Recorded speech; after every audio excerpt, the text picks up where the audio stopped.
In the shadowed halls of Blackthorn Manor, a priceless star chart, mapping a constellation unknown to science, vanishes in a fleeting moment of darkness.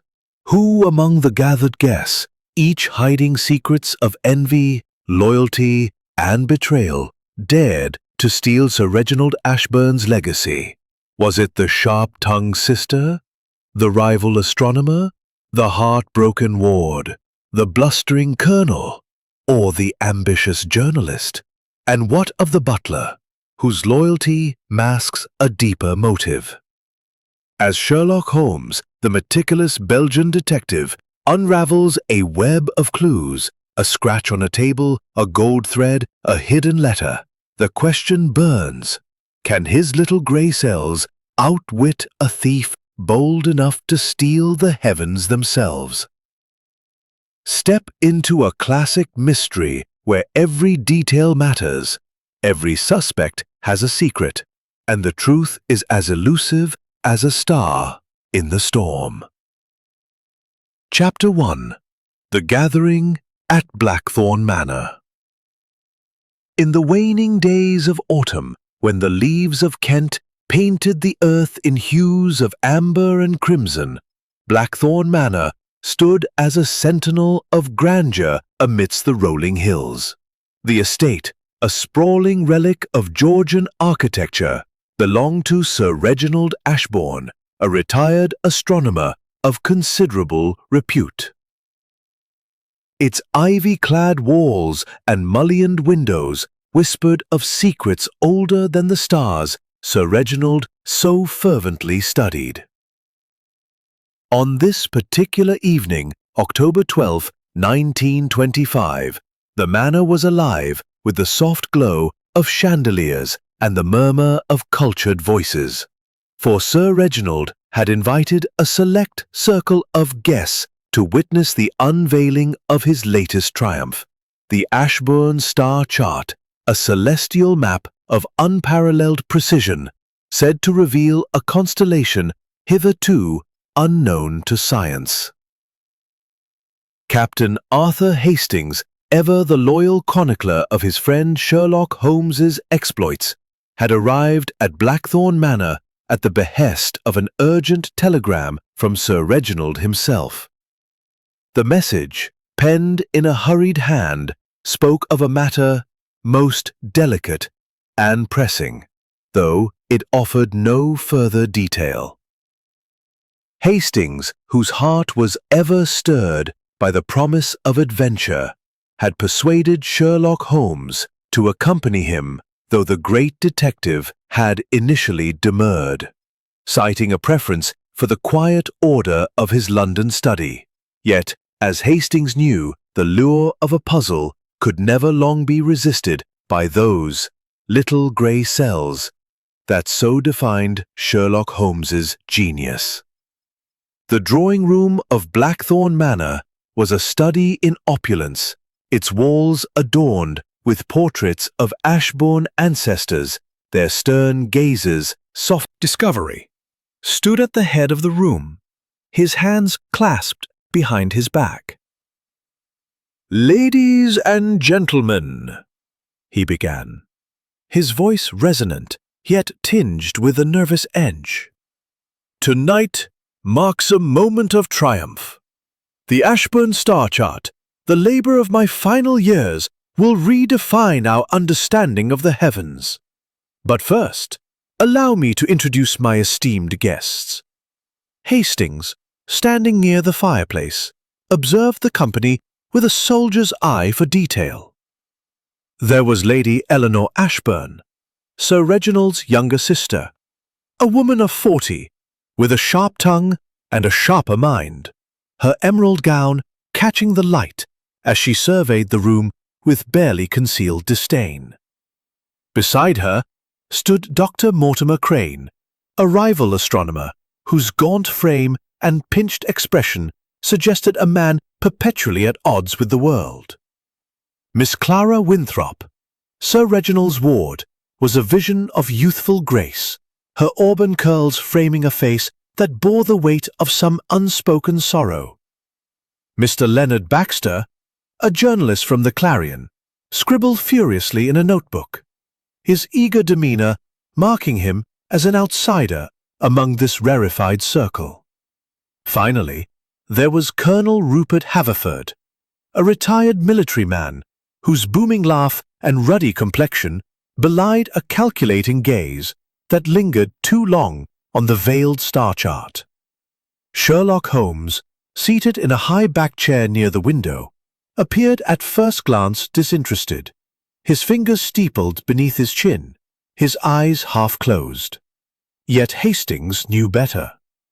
Those grey eyes missed nothing, from the slight tremor in Sir Reginald's hand to the way Miss Winthrop's fingers tightened around her glass when Dr. Crane spoke. Sherlock Holmes was, as ever, a silent orchestra conductor, orchestrating his observations into a symphony of deduction. The evening proceeded with the decorum expected of such gatherings. Sir Reginald spoke at length of his discovery, describing how the star chart had been compiled over years of meticulous observation, aided by a rare telescope of his own design. The guests listened with varying degrees of interest, though Hastings noted a peculiar tension in the air, as if each person harbored a private motive for their presence. Lady Eleanor's smile was too fixed, Dr. Crane's questions too pointed, and Colonel Haverford's joviality too forced. Only Miss Winthrop seemed genuinely absorbed, her eyes bright with admiration for her guardian's work. As the clock struck 9, Sir Reginald moved to unveil the star chart. The room fell silent, the rustle of fabric and the clink of glasses ceasing as all eyes turned to the table.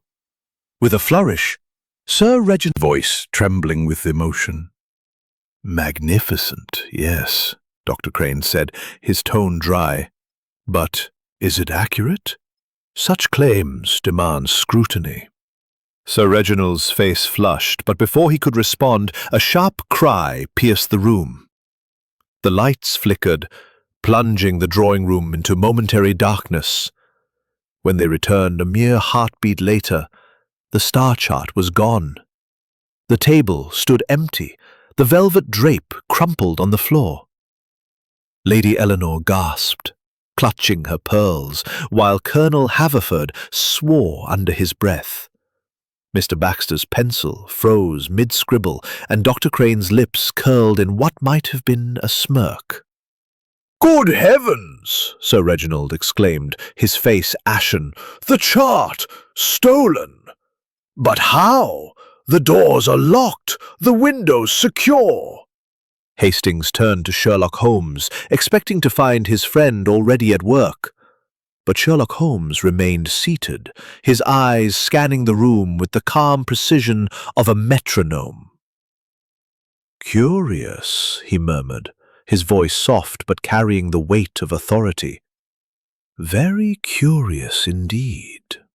The guests erupted into a cacophony of accusations and denials. Lady Eleanor insisted the journalist must have taken it for a scandalous story, while Mr. Baxter protested his innocence with theatrical indignation. Dr. Crane suggested a servant might be to blame, and Colonel Haverford called for a search of the premises. Only Miss Winthrop remained silent, her hands clasped tightly, her eyes darting between the empty table and Sherlock Holmes. "Calm yourselves, mes amis," Sherlock Holmes said at last, rising from his chair with the grace of a cat. His Belgian accent, subtle yet distinct, lent his words an air of command. "Panic is the enemy of reason. The star chart has not left this room, for I have observed the exits, and none have stirred. The thief is among us, and I, Sherlock Holmes, shall uncover them." Hastings felt a familiar thrill at these words, the prelude to one of Sherlock Holmes's great unravelings. The detective's gaze swept the room, lingering on each guest in turn, as if peering into the very recesses of their souls. "Captain Hastings," Sherlock Holmes continued, "kindly ensure that no one leaves this room. We shall begin with a simple question. Where were each of you when the lights failed?" The guests exchanged uneasy glances, their earlier civility fraying at the edges. Sir Reginald, still pale, stammered that he had been standing by the table. Lady Eleanor claimed to have been near the fireplace, while Dr. Crane insisted he had not moved from his chair. Miss Winthrop said she had been beside Sir Reginald, and Colonel Haverford declared he had been reaching for his glass. Mr. Baxter flustered. Holmes moved toward the table. His movements deliberate and precise. Hastings could not shake the feeling that the evening's events were but the opening act of a far deeper drama. The star chart, a map of the heavens, had vanished into the shadows of Blackthorn Manor, and with it, the fragile veneer of civility among its guests. Somewhere in this room a thief, or perhaps something worse, lurked, and only Sherlock Holmes' unparalleled mind could bring them to light. Chapter 2. The Vanishing Chart. The air in Blackthorn Manor's drawing-room grew thick with suspicion as the reality of the theft settled over the assembled guests. The Ashbourne star chart, a work of celestial artistry and scientific triumph, had vanished in the blink of an eye, leaving behind a room full of uneasy glances and unspoken accusations. The flickering chandelier cast long shadows across the oak-paneled walls, and the crackle of the fireplace seemed to underscore the tension that now gripped the company. Captain Arthur Hastings, standing guard near the door as instructed by Sherlock Holmes, felt his pulse quicken, for he knew that the great detective was already weaving the threads of this mystery into a tapestry only he could fully comprehend. Sherlock Holmes stood by the burgundy-draped table, his small, precise figure a stark contrast to the grandeur of the room. His hands, gloved in immaculate white, moved with the delicacy of a surgeon as he examined the scene of the crime. The velvet cloth that had once concealed the star chart lay crumpled on the floor, its edges frayed as if caught in haste. Sherlock Holmes's gray eyes, sharp as polished steel, darted from the table to the guests, each of whom stood frozen under his scrutiny. His silence was not one of hesitation, but of calculation, as if the very air held clues that only he could decipher. "Mon cher Hastings," Sherlock Holmes said at last, his voice calm yet resonant with authority, "observe the table. It is not merely empty, it tells a story. The cloth, you see, is disturbed only at the northern edge, suggesting the chart was lifted with care, not snatched in panic. The thief, therefore, was not rushed, despite the brevity of the darkness." Hastings nodded, though he privately wondered how Sherlock Holmes could glean so much from so little.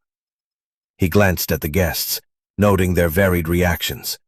Sir Reginald Ashbourne, his face still pale with shock, wrung his hands, his eyes fixed on the empty table as if willing the chart to reappear.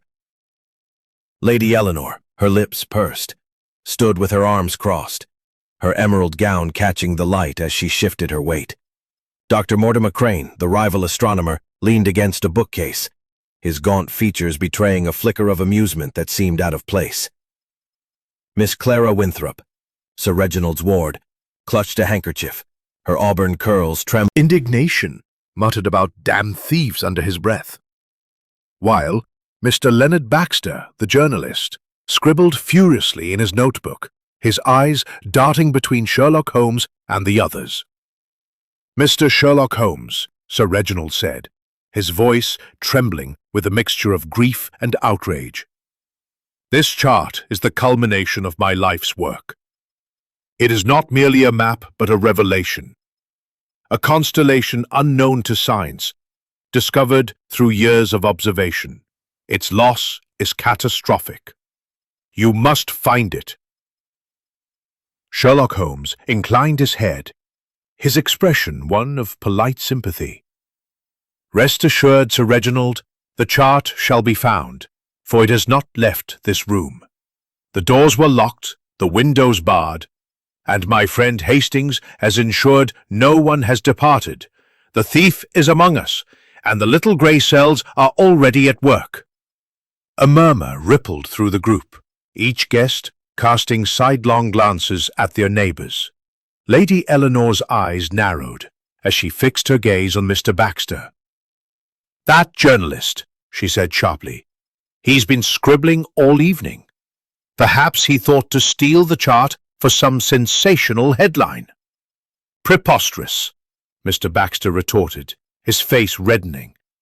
"I'm a man of the press, not a common thief. I was nowhere near the table when the lights went out." "Indeed," Dr. Crane interjected, his voice dry as parchment. "Yet you were stumbling about in the dark, were you not? Convenient, perhaps, for a man with nimble fingers." "Enough!" Colonel Haverford barked, his military bearing asserting itself. "This bickering is pointless. We must search everyone, pockets, bags, everything. The chart is a large parchment. It cannot be easily concealed." Sherlock Holmes raised a hand, silencing the room. "A search, Colonel, would be premature. The thief is clever, and clever thieves do not hide their prizes in obvious places. No, we must proceed with method. First, we establish the facts. Hastings, kindly recount the sequence of events as you observed them." Hastings cleared his throat, aware of the eyes upon him. "Well, Sherlock Holmes, it was just past 9 o'clock when Sir Reginald began to unveil the chart. The room was silent, all of us watching the table. Then the lights flickered, gone for perhaps 2 seconds, no more. There was a cry, I believe it was Lady Eleanor's, and when the lights returned, the chart was missing. No one left the room, and the doors remained locked." "Précisément," Sherlock Holmes said, his eyes gleaming. 2 seconds of darkness, yet enough time for a practiced hand. Let us examine the table more closely." He knelt, his magnifying glass appearing as if by magic, and studied the surface with meticulous care. "Observe, Hastings, the used on the chart." The thief was careless, or, perhaps, confident. The guests exchanged uneasy glances, their hands instinctively moving to cover rings or cuffs. Sherlock Holmes rose, dusting his gloves with a fastidious gesture. "Now let us consider the alibis. Sir Reginald, you stood by the table. Lady Eleanor, you claimed the fireplace. Dr. Crane, your chair. Miss Winthrop, beside Sir Reginald. Colonel Haverford, reaching for your glass. Mr. Baxter, stumbling in the dark, all within arm's reach of one another, yet none admit to movement. Curious, is it not?" "Curious?" Lady Eleanor snapped. "It's outrageous. Are you suggesting one of us is a thief?" "I suggest nothing, madam," Sherlock Holmes replied smoothly. "I observe. And I observed that the chart, a large and delicate parchment, could not be folded or crumpled without damage. It must be hidden flat somewhere in this room. Let us begin with the obvious." He moved to the fireplace, where a large mirror hung above the mantel. With a gentle touch, he tilted the mirror forward, revealing a narrow space behind it. The guests held their breath, but the space was empty. Sherlock Holmes's lips twitched in what might have been a smile. "Patience, mes amis. The thief is clever, but not cleverer than Sherlock Holmes." Next, he approached the bookcase, running his fingers along the spines of Sir Reginald's astronomical tomes. He paused at a particularly thick volume, Treatise on Celestial Mechanics, and slid it from the shelf. A faint rustle accompanied the movement, but again, nothing. Sherlock Holmes replaced the book, undeterred. "The chart is here," he murmured, almost to himself. "It must be." As he continued his inspection, Hastings watched the guests. Miss Winthrop's handkerchief was now twisted into a knot, her eyes wide with anxiety. Dr. Crane's smirk had faded, replaced by a guarded expression. Colonel Haverford's bluster seemed to falter, his hand resting on the back of a chair as if for support. Mr. Baxter, still scribbling, muttered about deadlines, while Lady Eleanor's gaze followed Sherlock Holmes with a mixture of suspicion and unease. Sherlock Holmes paused by the window, his fingers tracing the frame. "Locked, as you said, Sir Reginald. Yet the latch is slightly worn, as if recently tampered with. Interesting." He turned to the group, his voice taking on a sharp edge. "Let us consider motive. The star chart is not merely a map, but a legacy. Sir Reginald, you spoke of its value to science, but also to your reputation. Who among you might covet such a prize? A rival, perhaps?" His eyes flicked to Dr. Crane. "Lies not in your words, but in your actions. Hastings, kindly fetch the butler. I wish to know more about the lighting in this room." As Hastings moved to comply, he felt the weight of the mystery deepen. The stolen star chart was more than a theft. It was a challenge to Sherlock Holmes's intellect, a puzzle that demanded every ounce of his genius. The guests, with their secrets and alibis, were pieces in a game only Sherlock Holmes could play, and as the night wore on, Hastings knew that the truth, like the stars themselves, would soon be brought to light. Chapter 3. The Arrival of Order. The drawing room of Blackthorn Manor, with its heavy drapes and flickering firelight, seemed to close in upon itself as the weight of the stolen star chart pressed upon its occupants.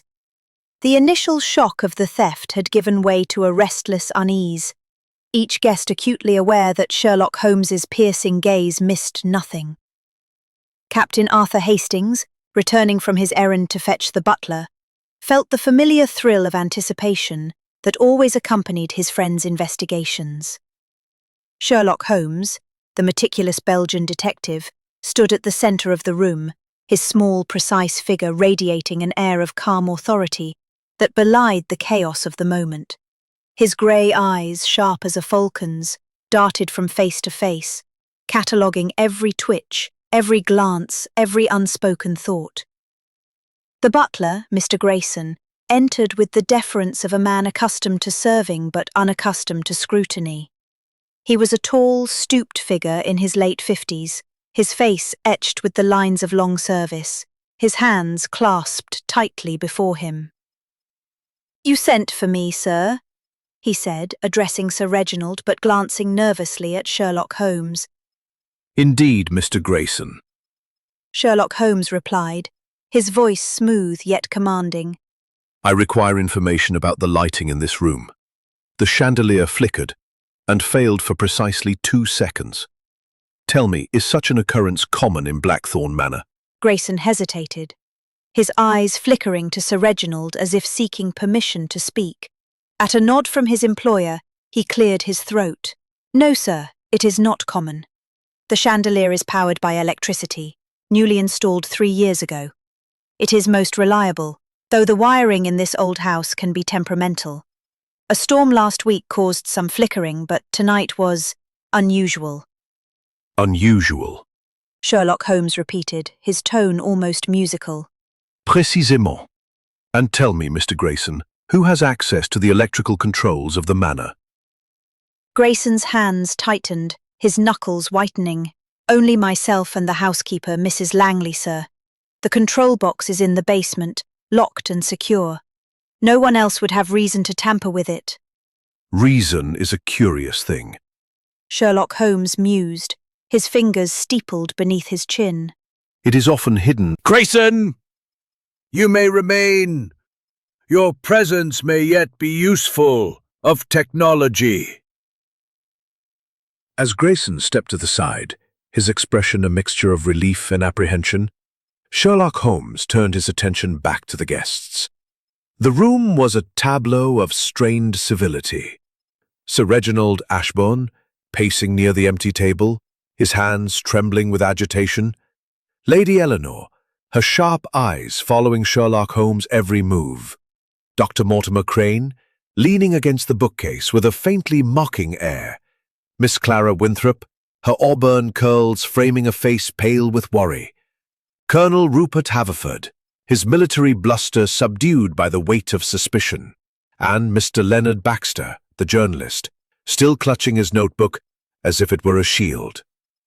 "Mes amis," Sherlock Holmes began, his voice cutting through the murmurs like a blade. "The theft of the star chart is no mere act of impulse. It was planned with precision, executed in a moment of orchestrated darkness. The question is not only who, but why. Let us establish the timeline with exactitude. Sir Reginald, at what time did you begin the unveiling?" Sir Reginald, his voice hoarse, replied, "It was precisely 9 o'clock. I had just removed the velvet drape when the lights failed." "And the cry?" Sherlock Holmes continued, turning to Lady Eleanor. "You, madam, were the one who exclaimed in the darkness, were you not?" Lady Eleanor's lips tightened, her posture stiffening. "I was startled, Mr. Sherlock Holmes. The sudden darkness was unexpected, and I cried out instinctively." "Instinctively," Sherlock Holmes echoed, his tone neutral yet probing. "And where exactly were you standing?" "By the fireplace," she replied sharply, "as I told you." Sherlock Holmes nodded, his eyes drifting to the fireplace, where the mirror still hung slightly askew from his earlier inspection. "And you, Miss Winthrop, were beside Sir Reginald?" "Yes," Clara whispered, a voice barely audible. "I was admiring the chart. It was beautiful." Sherlock Holmes's gaze softened for a moment, but his focus remained unrelenting.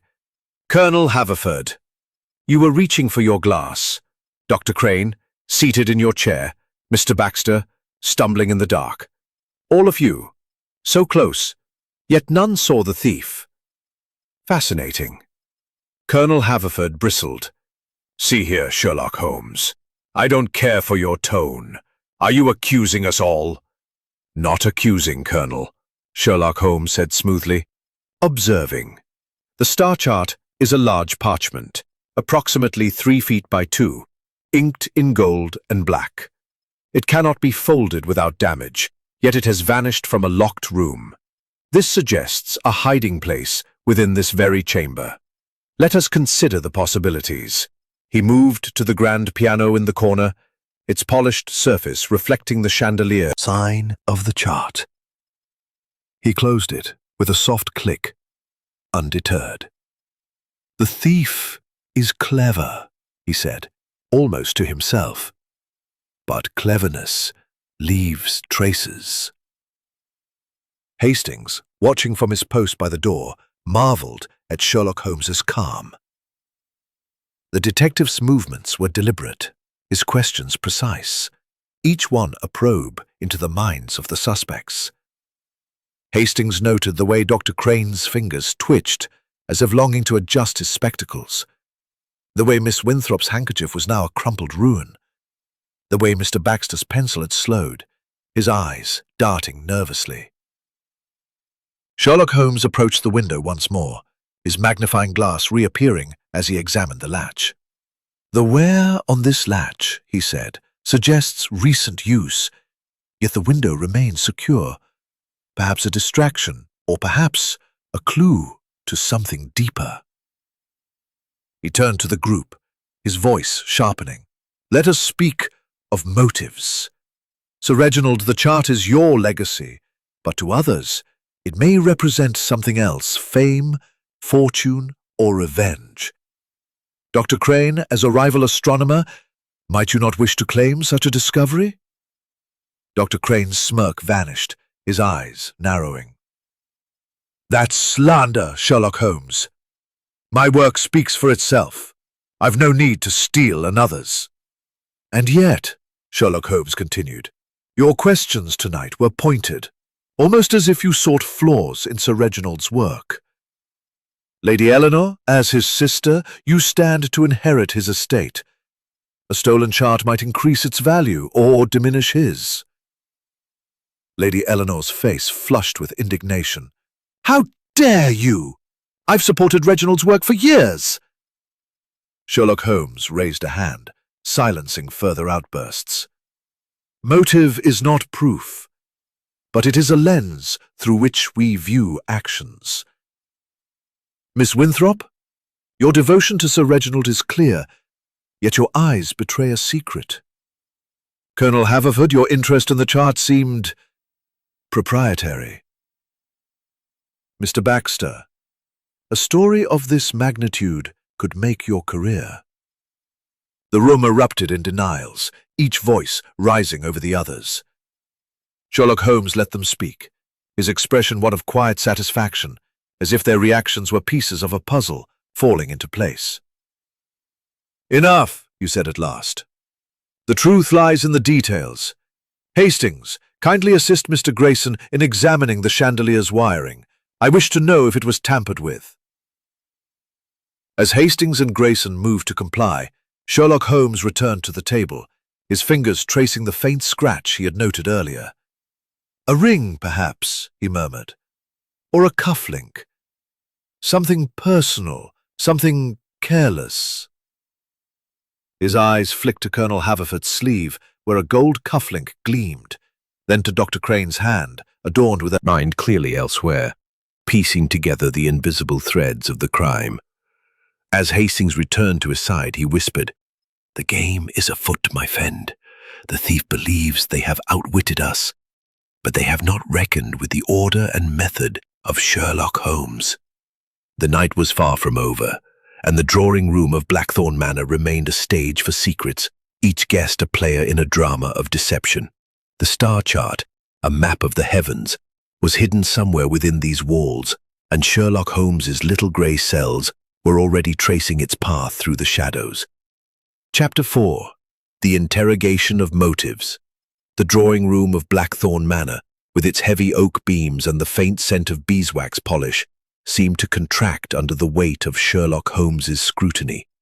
The stolen star chart, a celestial masterpiece, had vanished in a fleeting moment of darkness, and now the guests stood as if on trial, their faces betraying a spectrum of emotions, fear, defiance, and guarded secrecy.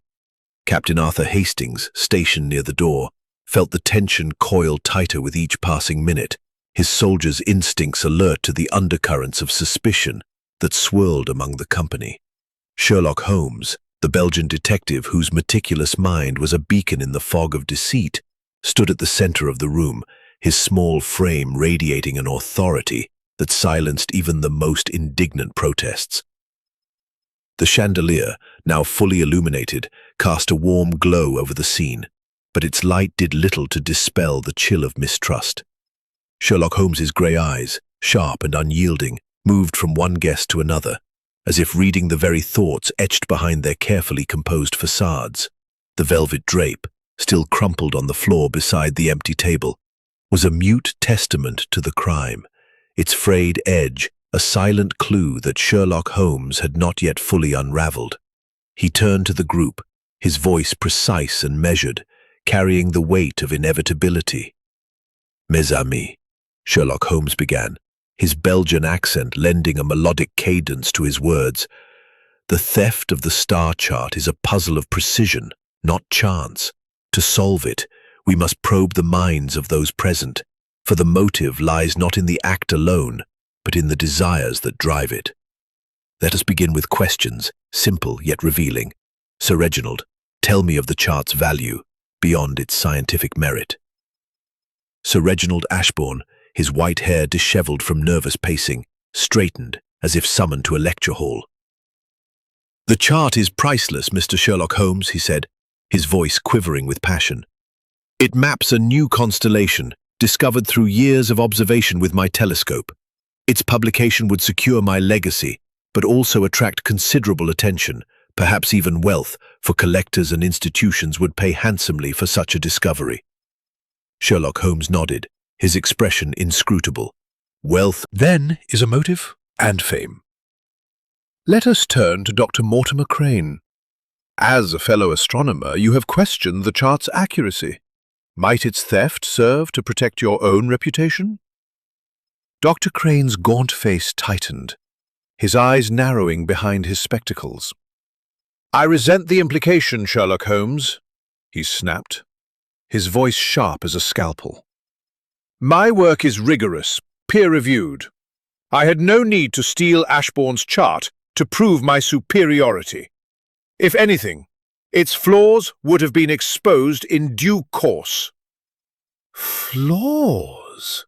Lady Eleanor interjected, her emerald gown rustling as she stepped forward.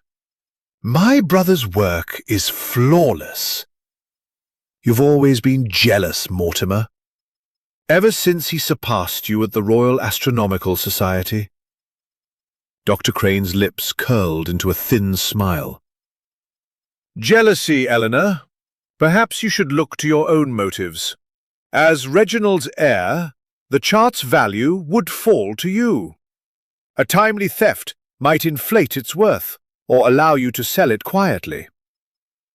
Lady Eleanor's face flushed crimson, her hands clenching into fists. "How dare you? I've supported Reginald's work, not sabotaged it." Sherlock Holmes raised a hand, silencing the escalating quarrel. "Motive is a thread, not a rope. Let us weave it carefully. Miss Winthrop, you are Sir Reginald's ward, devoted to him. Yet your demeanour suggests a burden. What do you know of the chart's significance?" Clara Winthrop, her auburn curls trembling, clutched her crumpled handkerchief. Her voice was barely above a whisper. "It was everything to him. He spoke of it as his greatest achievement. I only wish to see him happy, to see his work recognized." Sherlock Holmes' gaze softened, but only for a moment. "And yet, mademoiselle, your eyes betray a secret perhaps tied to this chart." Clara's breath caught, her hand rising to her throat. I know nothing of its theft, Mr. Sherlock Holmes. I swear it." Sherlock Holmes turned to Colonel Rupert Haverford, whose ruddy face had grown darker with each accusation. "Colonel, your interest in the chart was marked. You spoke of its potential for strategic value. Explain." Haverford's moustache bristled, his voice booming. "Strategic, yes. A map of the stars could have navigational uses, military applications. I saw its potential, nothing more. I'm no thief, Sherlock Holmes." "And you, Mr. Baxter," Sherlock Holmes continued, his eyes fixing on the journalist whose pencil had frozen mid-scribble.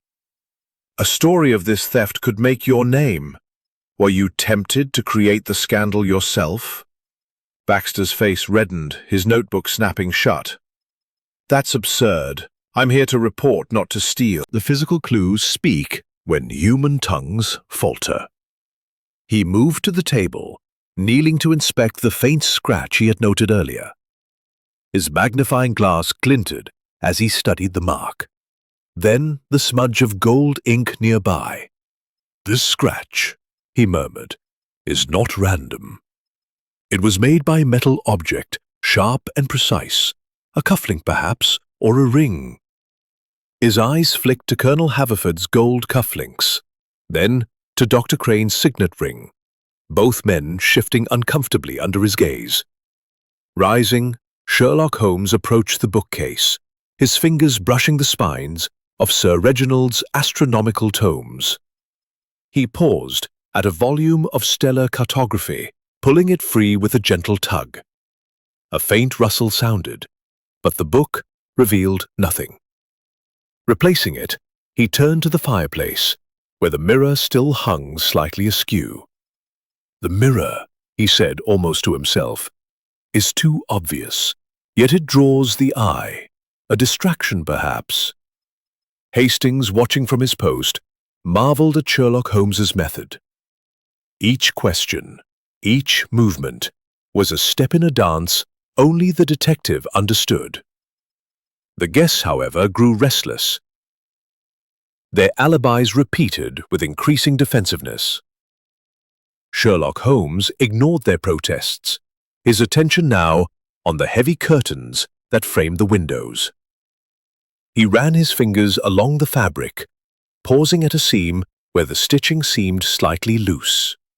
With a deft movement, he parted the curtain, revealing nothing but the barred window beyond. "The chart is here," Sherlock Holmes said, his voice low but certain. "It must be. A parchment of such size cannot be concealed on a person without notice, nor spirited away through locked doors. The thief relies on our distraction." He turned to Grayson, the butler, who stood rigidly by the wall. "Mr. Grayson, you mentioned the electrical controls in the basement. Were you in the drawing room when the lights failed?" Grayson's eyes widened, his hands twisting together. "No, sir. I was in the hall, preparing to serve refreshments. I heard the cry and returned at once." "Indeed," Sherlock Holmes said, his tone unreadable. "And the housekeeper, Mrs. Langley, where was she?"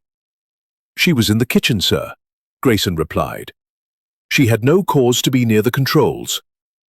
Sherlock Holmes nodded, his mind clearly racing. "Hastings, kindly fetch Mrs. Langley. Her perspective may clarify matters." As Hastings moved to comply, the room seemed to hold its breath. The guests exchanged glances, their earlier bravado giving way to unease. Lady Eleanor's sharp tongue was silent, Dr. Crane's smirk had vanished, and Clara's handkerchief was now a shredded ruin. A scratch, a smudge, a moment of darkness. The truth is here, waiting to be uncovered. Hastings returned with Mrs. Langley, a stout woman with a no-nonsense air, her apron still dusted with flour. Sherlock Holmes greeted her with a courteous nod, his questions as precise as ever. "Mrs. Langley, were you in the kitchen at 9 o'clock?" "Yes, sir," she replied, her voice steady. "I was preparing tea. I heard nothing until Mr. Grayson called me." "And the basement controls," Sherlock Holmes pressed. "Have you or anyone else accessed them today?" "No, sir," she said firmly. "They're locked, and only Mr. Grayson and I have keys." Sherlock Holmes's eyes gleamed, as if a piece of the puzzle had clicked into place. "Thank you, Mrs. Langley. You may return to your duties." As she departed, Sherlock Holmes addressed the group once more. "The net tightens, mes amis. The thief is clever, but not invisible. We shall meet again after I have consulted my little gray cells. For now, remain in the manor. The star chart is close, and so is the truth." The guests dispersed to their rooms, their footsteps heavy with the weight of suspicion. Hastings, lingering by Sherlock Holmes's side, felt the familiar thrill of a mystery unfolding. The stolen chart, the fleeting darkness, the hidden motives, all were threads in Sherlock Holmes's masterful weave, and the detective's mind was already tracing their pattern. Chapter 5. The Red Herrings. The night deepened over Blackthorn Manor, its ancient walls cloaked in the hush of secrets. The drawing room, once alive with the chatter of polite society, now lay silent, save for the occasional crackle of the fire and the soft ticking of the grandfather clock in the hall. The theft of the Ashbourne star chart had cast a pall over the gathering, transforming guests into suspects and civility into suspicion. Captain Arthur Hastings, ever the steadfast companion, stood by the window, his eyes tracing the moonlit gardens beyond, while his mind churned with the puzzle Sherlock Holmes was methodically unraveling. The Belgian detective, his small frame silhouetted against the firelight, paced slowly before the empty table, his hands clasped behind his back, his gray eyes alight with the fire of deduction. Sherlock Holmes had dismissed the guests to their rooms, under strict instructions to remain within the manor, but the air still thrummed with their unease. Hastings, attuned to his friend's methods, knew that this pause was no surrender to fatigue, but a deliberate interlude, allowing the little gray cells to sift through the tangle of clues and alibis. The scratch on the table, The smudge of gold ink, the worn latch, the fleeting darkness, all were pieces of a mosaic that Sherlock Holmes alone could assemble.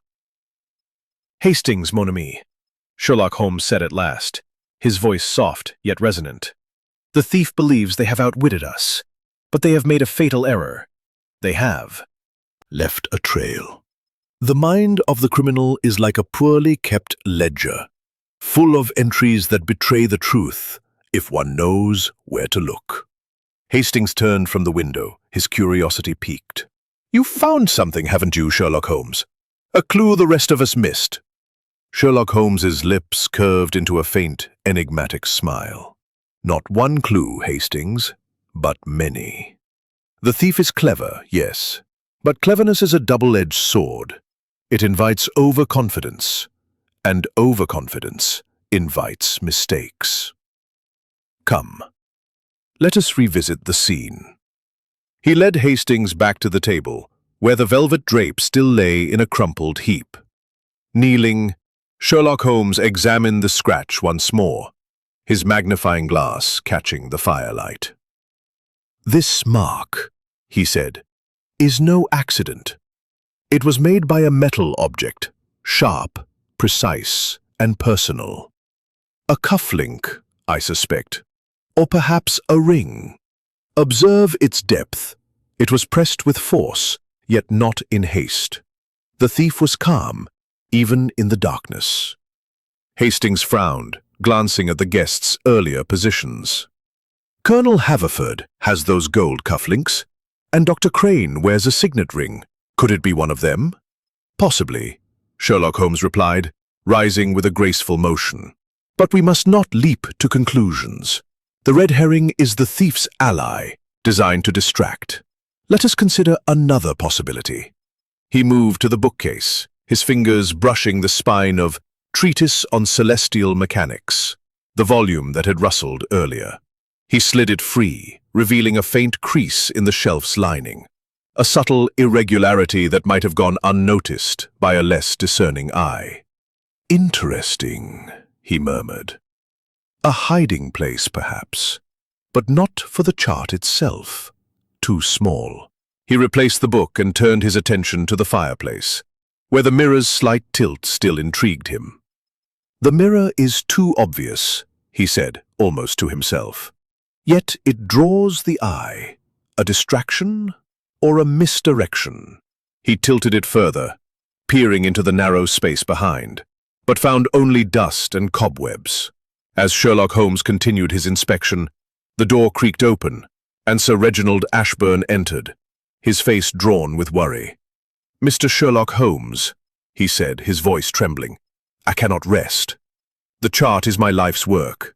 If it is lost, my reputation, my legacy, will be ruined. Have you found anything?" Sherlock Holmes regarded him with a mixture of sympathy and scrutiny. "Patience, Sir Reginald. The chart is not lost, merely misplaced. Tell me, who knew of its unveiling tonight?" Sir Reginald hesitated, his hands wringing together. "Only the guests you see here and the staff, Grayson and Mrs. Langley. I kept the chart's details secret, even from my sister, until this evening." "Knew." Before Sir Reginald could respond, a sharp knock sounded, and Colonel Haverford strode in, his ruddy face flushed with indignation. "See here, Sherlock Holmes," he boomed. "This confinement is intolerable. I demand to know why we're being treated like prisoners." Sherlock Holmes raised a hand, his calm unshaken. "You are not prisoners, Colonel, but witnesses to a crime. The chart is hidden in this manner, and until it is found, none may leave. Surely a man of your military discipline understands the need for order." Haverford's moustache bristled, but he subsided, muttering under his breath. Sherlock Holmes turned to Sir Reginald. "Summon the others, if you please. It is time to stir the waters and see what rises." Within minutes, the guests reassembled, their expressions a mix of resentment and apprehension. Lady Eleanor's sharp gaze darted between Sherlock Holmes and her brother, while Dr. Crane leaned against the bookcase, his smirk barely concealed. Clara Winthrop clutched her handkerchief, her eyes red-rimmed, and Mr. Baxter scribbled nervously, his earlier bravado diminished. Grayson, the butler, hovered near the door, his hands still trembling. "Mes amis," Sherlock Holmes began, his voice commanding silence, "the theft of the star chart is a crime of opportunity, but also of intent. Let us examine the alibis once more, for in their repetition we may find contradiction. Lady Eleanor, you were by the fireplace. Describe your actions in the darkness." Lady Eleanor's lips tightened. "I told you. I cried out when the lights failed. I didn't move. I was too startled." "And yet," Sherlock Holmes said, his tone deceptively mild, "your cry was the first sound before the lights returned. A distraction, perhaps, to cover the thief's movements?" Her eyes flashed. "I am no thief, Mr. Sherlock Holmes. I was protecting my brother's interests, not sabotaging them." Sherlock Holmes turned to Dr. Crane. "And you, monsieur, remained seated. Yet your chair is close to the table. A single step could have placed you within reach." Crane's smirk faltered. "I had no reason to steal it. My own work is superior. Why risk my reputation?" "Why indeed?" Sherlock Holmes murmured, his eyes flicking to Clara. "Mademoiselle Winthrop, you were beside Sir Reginald. Did you see anything, feel anything in the darkness?" Clara's voice trembled. "No, nothing. It was so sudden. I was too frightened to move." Sherlock Holmes nodded, his gaze lingering on her. "Fear is a powerful mask. And you, Mr. Baxter, stumbling in the dark. A convenient excuse, perhaps, for approaching the table?" Baxter's face reddened. "I told you." Anticipated. "Enough," he said at last. "The red herrings multiply, but they cannot obscure the truth. Hastings, kindly examine the rug near Mr. Baxter's position. A stumble leaves marks." Hastings, eager to contribute, crossed to the rug near the window, where Baxter claimed to have tripped. He knelt, running his hands over the thick Persian weave. "Sherlock Holmes," he said, frowning, "there's no sign of disturbance here. The rug is perfectly flat." "Précisément," Sherlock Holmes said, his eyes gleaming. "A lie, however small, is a crack in the facade. Mr. Baxter, your stumble was a fiction. What were you truly doing in the darkness?" Baxter stammered, his notebook falling to the floor. I swear I didn't take it. I was just confused." Sherlock Holmes' smile was cold. "Confusion is a poor defense, monsieur. The truth is clearer than you think." As the guests exchanged uneasy glances, Sherlock Holmes returned to the table, his fingers tracing the scratch once more. "The little grey cells are busy," he murmured. "The chart is here, hidden in plain sight, and the thief is among us. But they have underestimated Sherlock Holmes." Hastings felt a shiver of anticipation. The red herrings were plentiful, but Sherlock Holmes' method was relentless. The star chart, a map of the heavens, was concealed within these walls, and the detective's mind was a compass, pointing unerringly toward the truth. Chapter 6. A Clue in Detail. The atmosphere in Blackthorn Manor's drawing room had grown taut as a bowstring, each guest ensnared in the web of suspicion spun by Sherlock Holmes' relentless scrutiny. The stolen Ashbourne star chart, a parchment of celestial revelation, remained elusive, its absence a wound to Sir Reginald's pride and the challenge to the detective's genius. Captain Arthur Hastings, standing vigil by the door, felt the weight of the moment, his heart quickening as he watched his friend orchestrate the unraveling of the mystery. Sherlock Holmes, with his precise movements and piercing grey eyes, stood before the empty table, his mind a silent whirlwind of deduction, sifting through the fragments of truth buried beneath layers of deceit. The fire in the hearth crackled, casting flickering shadows across the faces of the assembled guests, each of whom bore the strain of Sherlock Holmes' probing questions. Sir Reginald Ashbourne, his hands trembling, stood near the table, his eyes darting to the crumpled velvet drape, as if it might yield answers. Lady Eleanor, her emerald gown, a stark contrast to her pale countenance, gripped the arm of a chair, her sharp tongue silenced by unease. Dr. Mortimer Crane, leaning against the bookcase, maintained a veneer of detachment, though his fingers twitched nervously. Miss Clara Winthrop, her auburn curls dishevelled, clutched her tattered handkerchief, her eyes wide with a mixture of fear, Flushed, shifted his weight, his gold cufflinks catching the light. Mr. Leonard Baxter, the journalist, clutched his notebook, his earlier bravado replaced by a sheen of perspiration on his brow. Grayson, the butler, lingered near the wall, his hands clasped tightly, as if to steady himself under Sherlock Holmes's gaze. Sherlock Holmes, his small frame radiating authority, turned to the group, his voice calm, yet laced with an undercurrent of steel. "Mes amis," he said, his Belgian accent lending a melodic precision to his words. "The thief has woven a tapestry of deception, but every tapestry has a loose thread.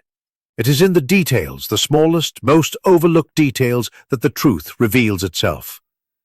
Let us examine one such detail, the scratch on the table."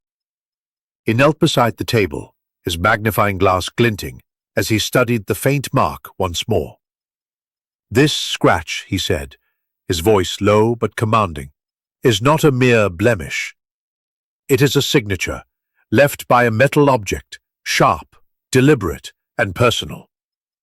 A cufflink, perhaps, or a ring. Observe its angle, its depth. It was made with force, yet with control, in the brief darkness. The thief was close, confident, and careless." Hastings, watching closely, noted the way Colonel Haverford's hand moved to his cufflink, a subtle gesture that did not escape Sherlock Holmes's notice. Dr. Crane's signet ring, too, gleamed as he adjusted his spectacles, his expression guarded. Sherlock Holmes rose, his eyes flicking between the two men before settling on the table's surface once more. "And here," he continued, pointing to the smudge of gold ink, "we find another clue. The ink matches that of the star chart, yet it is smeared, as if the chart was moved quickly, but with care. The thief did not crumple it. They valued its integrity." Sir Reginald's voice broke the silence, hoarse with desperation. "Mr. Sherlock Holmes, you speak of clues, but where is my chart? It is my life's work, my legacy. If it is damaged—" "Calm yourself, Sir Reginald," Sherlock Holmes interjected, his tone soothing yet firm. "The chart is undamaged, for the thief intends to preserve it. Its value lies in its perfection. No, it is hidden, flat and secure within this room. But let us pursue another detail, the cry in the darkness." He turned to Lady Eleanor, whose lips tightened at his gaze. "Madam, you admitted to crying out when the lights failed, yet your cry was immediate, before the room could fully register the darkness. Why such haste?" Lady Eleanor's eyes flashed with indignation. "I was startled, Mr. Sherlock Holmes. Is it so strange to cry out when plunged into sudden darkness?" "Perhaps not," Sherlock Holmes replied. Chair. "No, nothing distinct. It was all so sudden." Sherlock Holmes nodded, his expression unreadable. "And you, Miss Winthrop, besides Sir Reginald, did you hear or feel movement near the table?" Clara's breath caught, her handkerchief twisting in her hands. I don't know. It was so dark, so quick. I felt a breeze, perhaps, as if someone moved past me." "A breeze," Sherlock Holmes repeated, his eyes gleaming. "Most interesting. A movement, then, close to the table. And you, Colonel Haverford, reaching for your glass. Did your hand find it?" Haverford's moustache bristled, his voice gruff. I fumbled, Sherlock Holmes. The glass was on the side table, but I didn't reach it before the lights returned. Sherlock Holmes's gaze lingered on the Colonel's cufflinks, then shifted to Dr. Crane. And you, monsieur, seated so near the table, did you remain still, as you claim? Crane's smirk returned, though it was strained. I have no reason to move, Sherlock Holmes. I was comfortable where I was. Comfortable, Sherlock Holmes echoed, his tone laced with irony.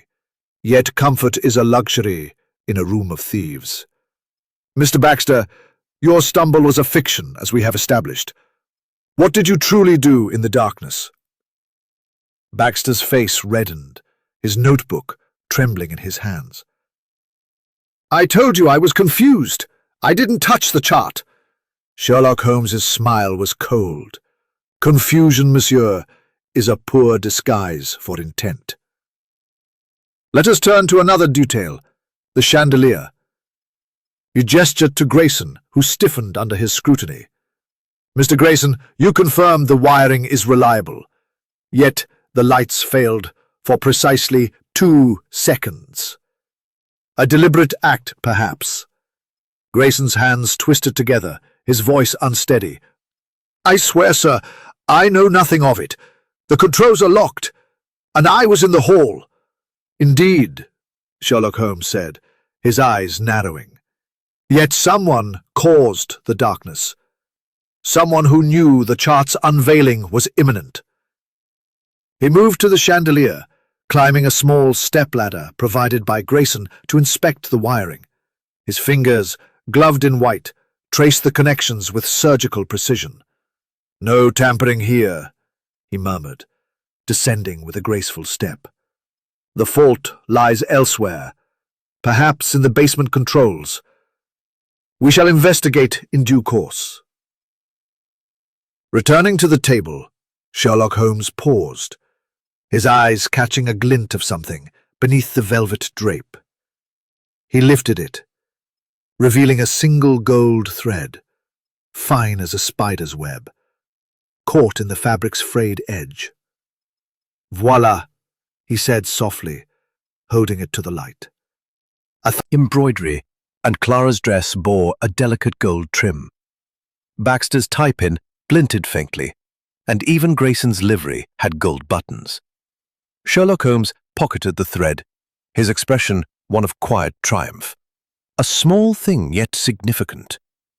The little grey cells note it, and they do not forget. Hastings, kindly ensure the guests remain in their rooms tonight. I shall retire to reflect, for the truth is close. But it requires order to be seen clearly. As the guests dispersed, their footsteps heavy with dread, Hastings felt a surge of admiration for his friend. The scratch, the ink, the thread, the cry.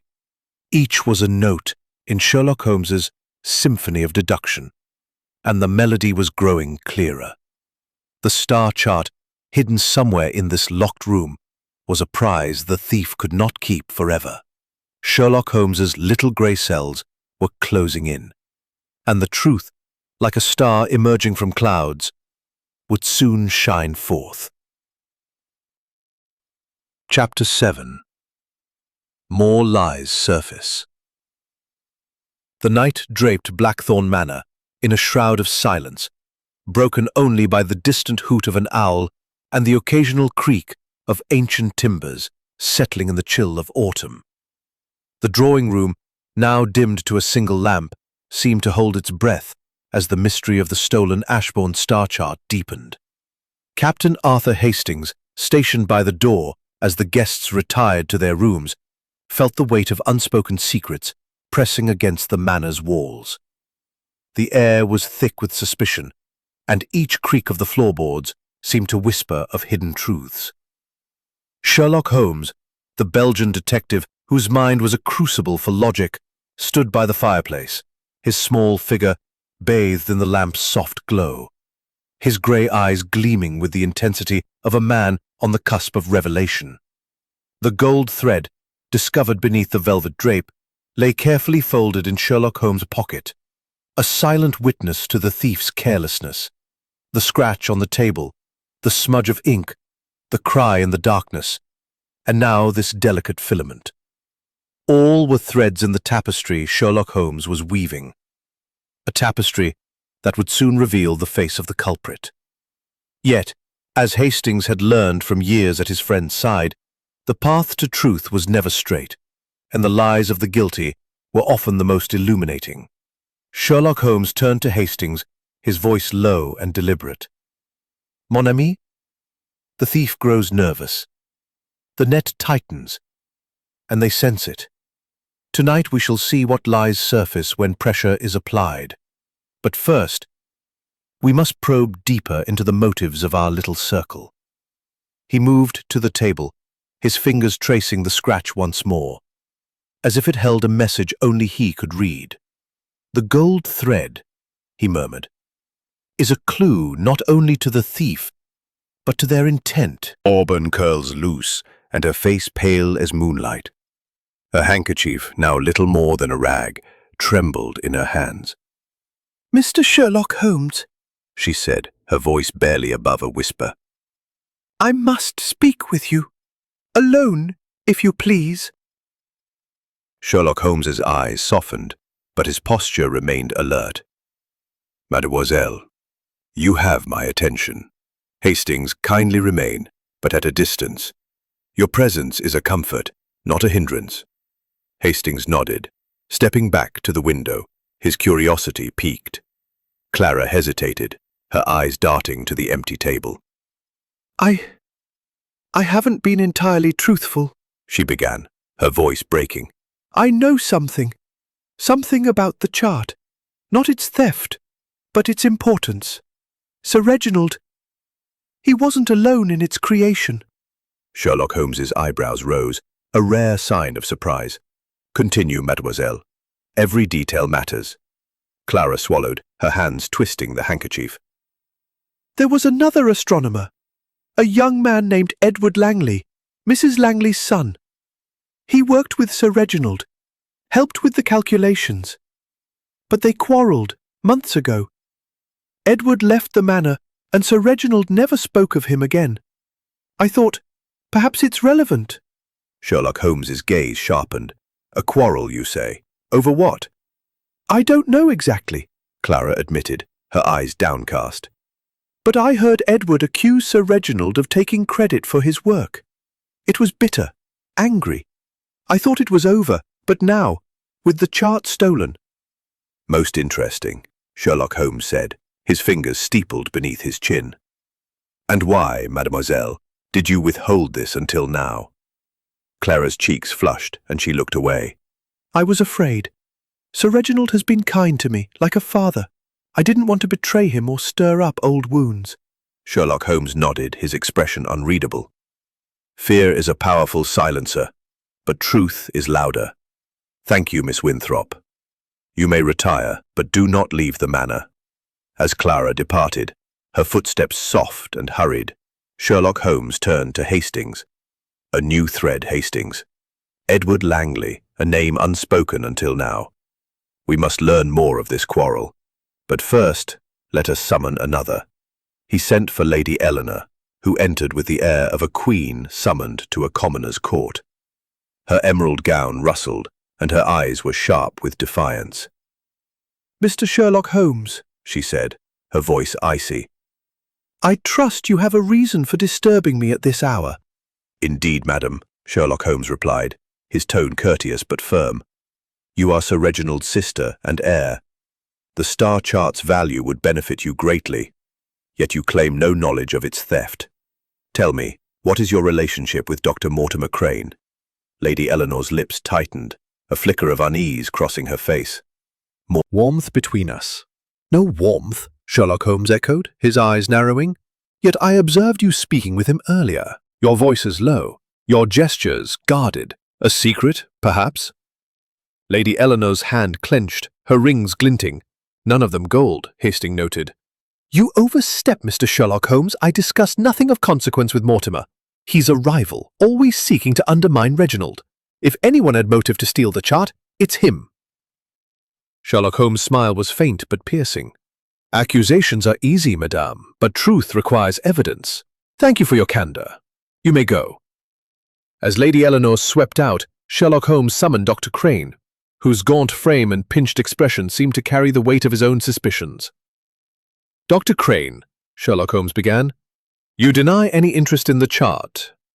Yet your questions tonight were those of a man seeking to discredit. What do you know of Edward Langley?" Crane's eyes widened, a rare crack in his composure. "Langley? That young upstart? He was Reginald's assistant, a brilliant mind, but reckless. He left after a dispute, claimed Reginald stole his ideas. I thought he'd gone abroad." "And you did not think to mention this?" Sherlock Holmes asked, his voice deceptively mild. Crane shrugged, his smirk returning. "It seemed irrelevant. Langley's gone, and I've no stake in their quarrel." Sherlock Holmes' gaze lingered, as if peeling back layers of deceit. "Irrelevant, you say? Yet the past has a way of shaping the present. Thank you, Dr. Crane." As Crane departed, Sherlock Holmes turned to Hastings. "The lies multiply, mon ami. Edward Langley, a name that stirs unease.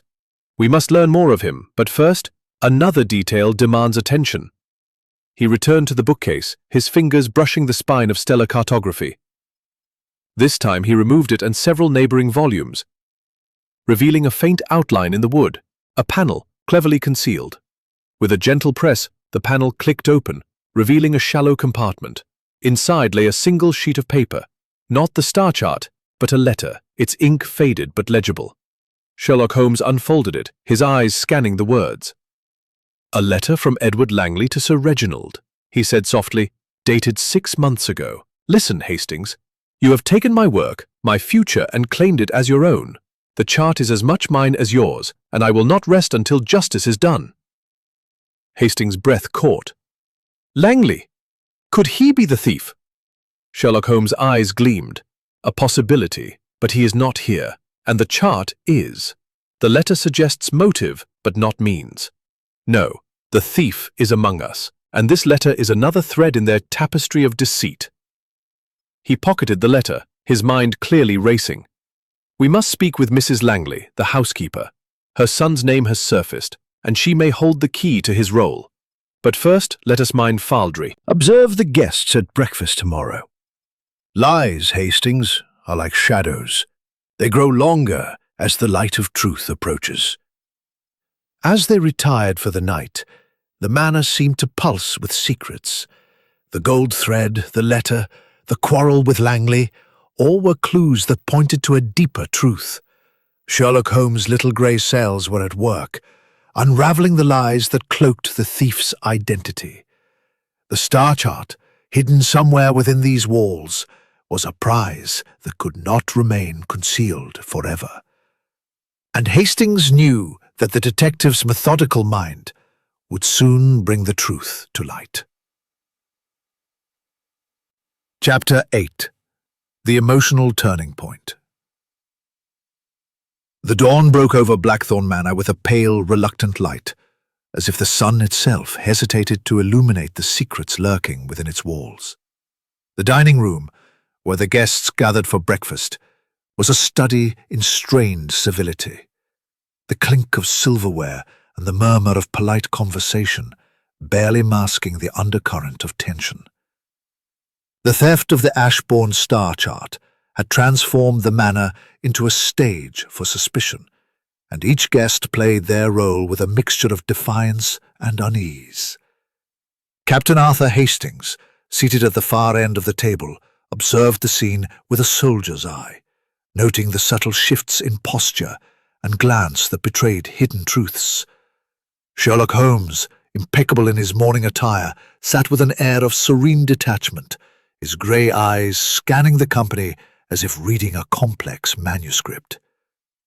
The table was laden with silver trays of kedgeree, toast, and steaming tea, but the guests' appetites seemed diminished. Sir Reginald Ashbourne, his face haggard from a sleepless night, pushed his food about his plate, his eyes fixed on some distant point.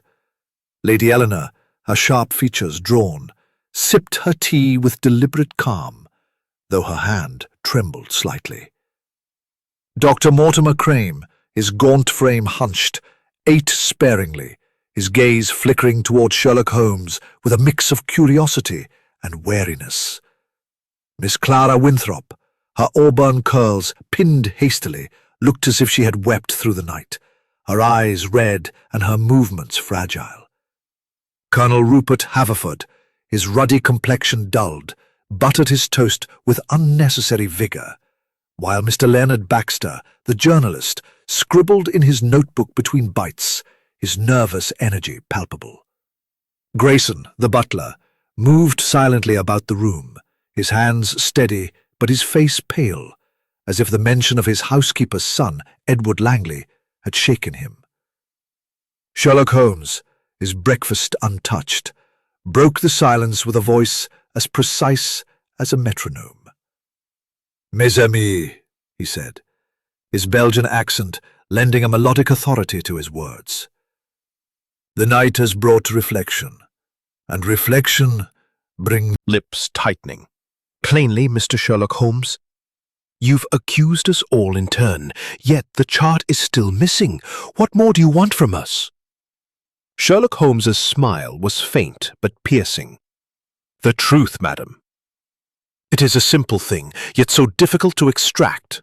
Last night Miss Winthrop revealed a name, Edward Langley, a former assistant to Sir Reginald. His letter, found in the bookcase, spoke of betrayal. This morning, I wish to know more of this man and his connection to each of you." The mention of Langley sent a ripple through the room. Sir Reginald's fork clattered to his plate, his face ashen. Clara's hand flew to her mouth, stifling a gasp. Dr. Crane's smirk faltered, and even Colonel Haverford paused, his knife hovering over his toast. Baxter's pencil stopped, his eyes wide with sudden interest. Sherlock Holmes turned to Sir Reginald. "You, monsieur, quarrelled with Langley. He claimed the chart was his work as much as yours. Is this true?" Sir Reginald's hands clenched, his voice hoarse. "Edward was brilliant but reckless. He assisted with calculations, yes, but the chart was my vision, my discovery. He demanded credit, threatened to expose me. I dismissed him, and he left in anger. I thought the matter closed." "Closed?" Sherlock Holmes echoed, his tone deceptively mild. "Yet his letter suggests otherwise.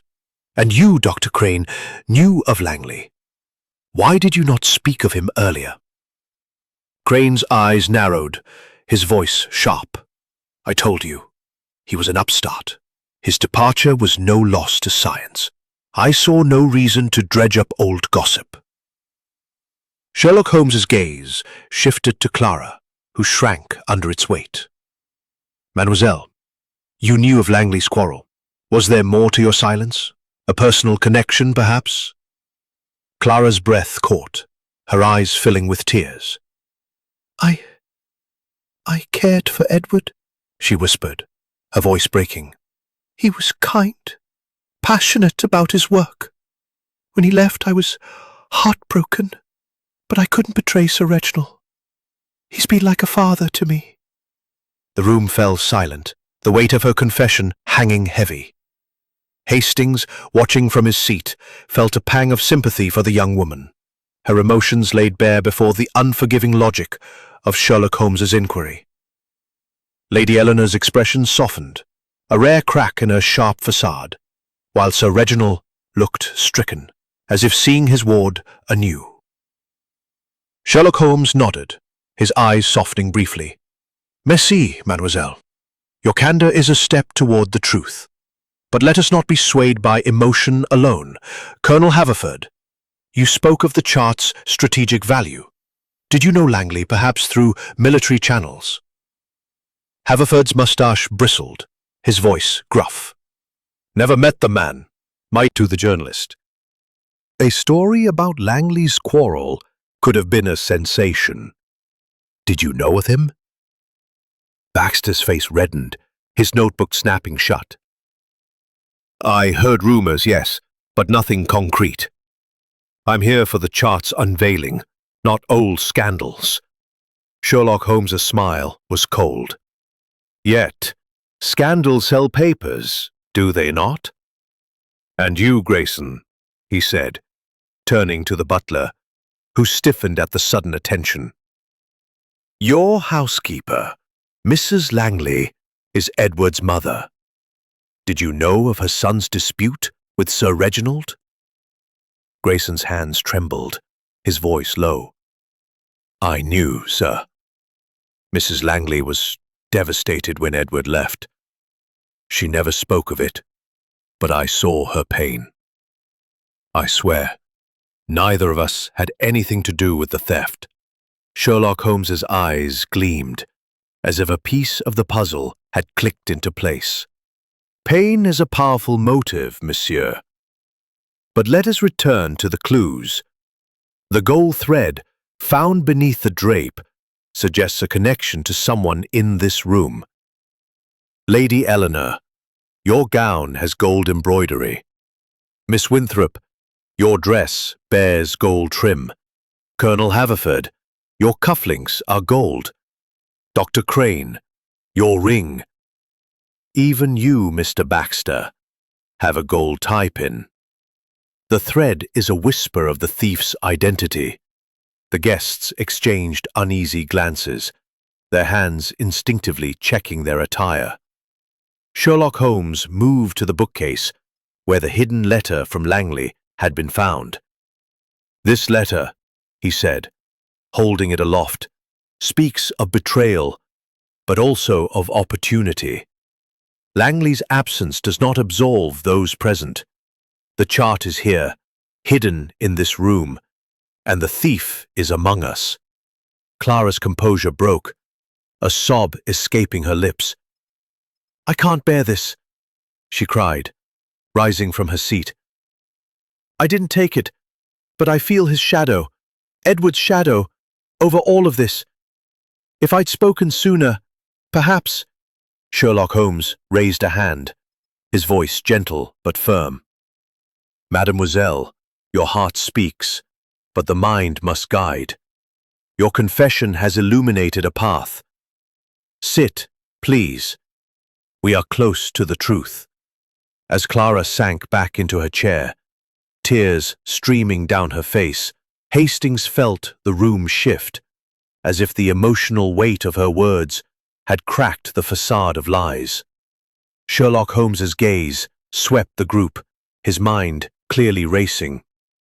The little grey cells, he murmured. They see the pattern now. A quarrel, a thread, a cry, a scratch. All are pieces of a whole. We shall reconvene this evening, and I shall set a trap to its walls. Clara's confession had opened a door, and Hastings knew that Sherlock Holmes' relentless logic would soon walk through it, bringing the truth into the light. The trap. The afternoon sun cast long shadows across Blackthorn Manor, its golden rays filtering through the heavy drapes of the drawing room, where the air was thick with anticipation. The theft of the Ashbourne star chart had woven a net of suspicion around the guests, each thread tightening with every revelation. Captain Arthur Hastings, standing by the window, felt the weight of the unfolding drama, his soldiers' instincts attuned to the subtle shifts in the room's atmosphere. Sherlock Holmes, the Belgian detective whose meticulous mind was a beacon in the fog of deceit, stood before the fireplace, his small figure radiating an almost palpable intensity. His grey eyes, sharp as a hawk's, gleamed with the certainty of a man who had glimpsed the truth and was now poised to ensnare it. The guests, summoned once more to the drawing room, entered with the wariness of actors unsure of their roles. Sir Reginald Ashbourne, his face etched with exhaustion, clutched the arm of a chair as if for support.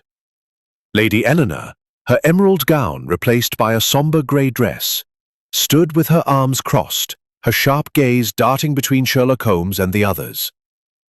Dr. Mortimer Crane, his gaunt frame rigid, leaned against the bookcase, his smirk replaced by a guarded expression. Miss Clara Winthrop, her auburn curls pinned tightly, sat with her hands folded, her red-rimmed eyes betraying the emotional toll of her earlier confession. Colonel Rupert Haverford, his ruddy complexion dulled, adjusted his gold cufflinks with a nervous gesture. Mr. Leonard Baxter, the journalist, clutched his notebook, his pencil poised but unmoving, as if he feared to miss a single word. Grayson, the butler, hovered near the door, his hands clasped tightly, his face pale with the strain of his housekeeper's son being drawn into the mystery. Sherlock Holmes, his hands clasped behind his back, addressed the group with a voice that cut through the tension like a scalpel. "Mes amis," he began, his Belgian accent lending a melodic precision to his words. "The theft of the star chart is a puzzle nearing its solution. The little grey cells have been busy, and tonight we shall set a trap to catch our thief. But first, let us review the threads we have woven." He moved to the table where the velvet drape still lay crumpled, a silent reminder of the crime. A scratch, a smudge of gold ink, a gold thread, a cry in the darkness, a letter from Edward Langley, all are clues that point to the truth. The chart, a large parchment, remains in this room, hidden with silencing her. "Tonight," he continued, "we shall recreate the moment of the theft. The lights will dim, and we shall see who moves, who betrays themselves. Hastings, kindly assist Grayson in preparing the chandelier." Hastings, his heart quickening with anticipation, nodded and followed Grayson to the chandelier's control panel in the hall. The butler's hands trembled as he explained the mechanism, his voice low. "The switch is here, sir. It controls the chandelier's brightness. I swear I didn't touch it that night." "I believe you, Grayson," Hastings said, though his eyes noted the butler's unease. They adjusted the controls to allow a brief dimming, as Sherlock Holmes had instructed, and returned to the drawing room. Sherlock Holmes positioned the guests as they had been at the moment of the theft. Sir Reginald by the table, Lady Eleanor near the fireplace, Dr. Crane in his chair, Clara beside Sir Reginald, Colonel Haverford by the side table, and Baxter near the window. Grayson stood by the door ready to dim the lights on Sherlock Holmes' signal. The detective himself took his place near the bookcase, his magnifying glass in hand, his eyes scanning the room with unrelenting focus. "Now," Sherlock Holmes said, his voice commanding silence, "we shall dim the lights for precisely 2 seconds as before. Remain where you are and let us see what the darkness reveals. Grayson, if you please." The butler nodded, his hand moving to the switch.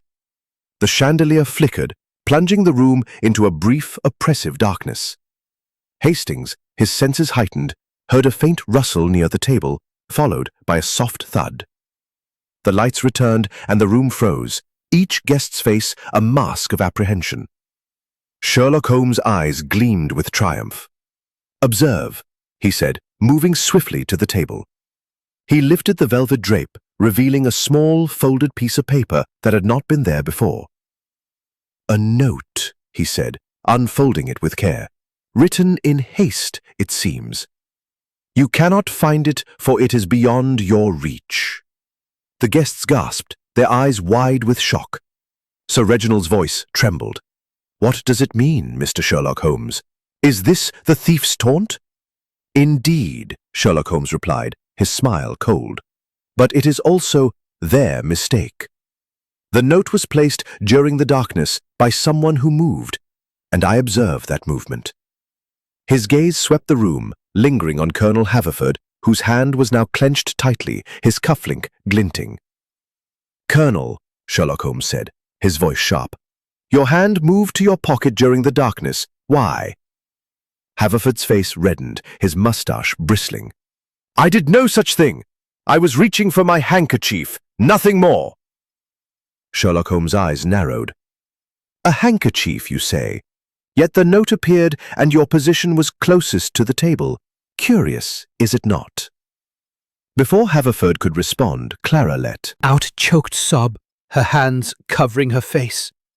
"Stop it!" she cried. "I can't bear this! The note, it's not what you think! I wrote it, but not to taunt you!"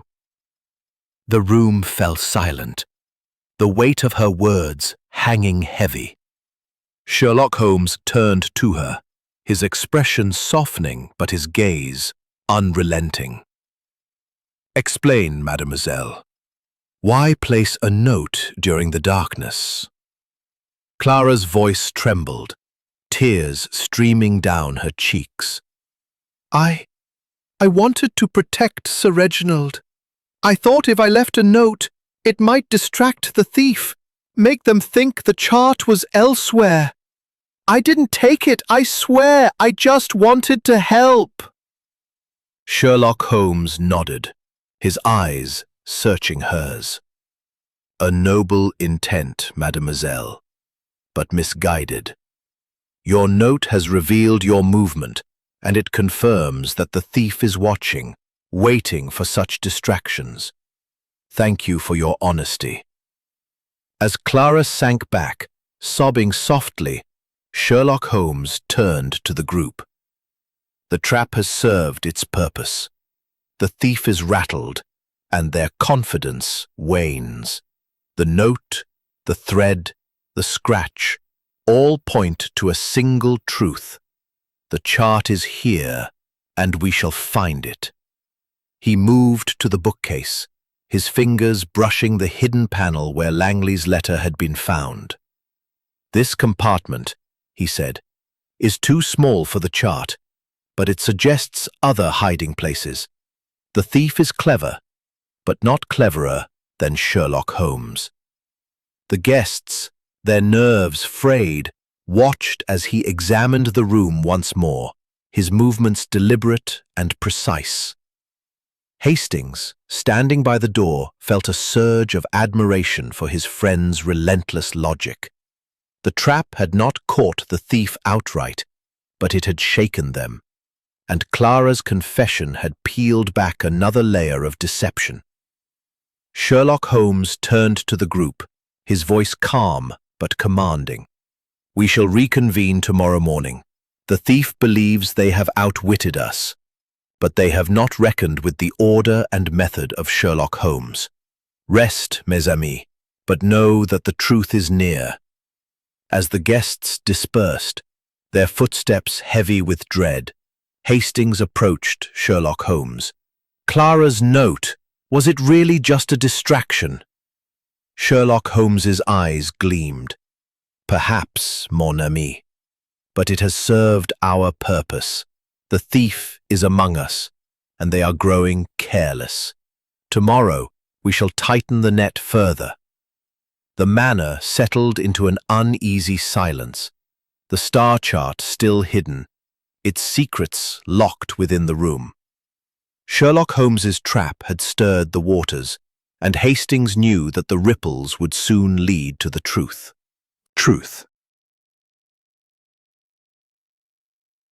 Captain Arthur Hastings, standing near the fireplace, felt his pulse quicken, for he knew this was the moment his friend had been building toward, the moment when the little grey cells would unveil the solution to the mystery.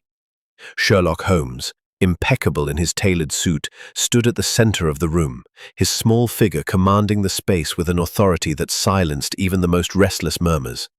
The guests, their faces etched with a mixture of dread and curiosity, formed a tense semicircle. Sir Reginald Ashbourne, his white hair dishevelled, gripped the back of a chair, his eyes pleading for resolution. Lady Eleanor, her grey dress stark against her pale complexion, stood with her arms crossed, her sharp gaze fixed on Sherlock Holmes.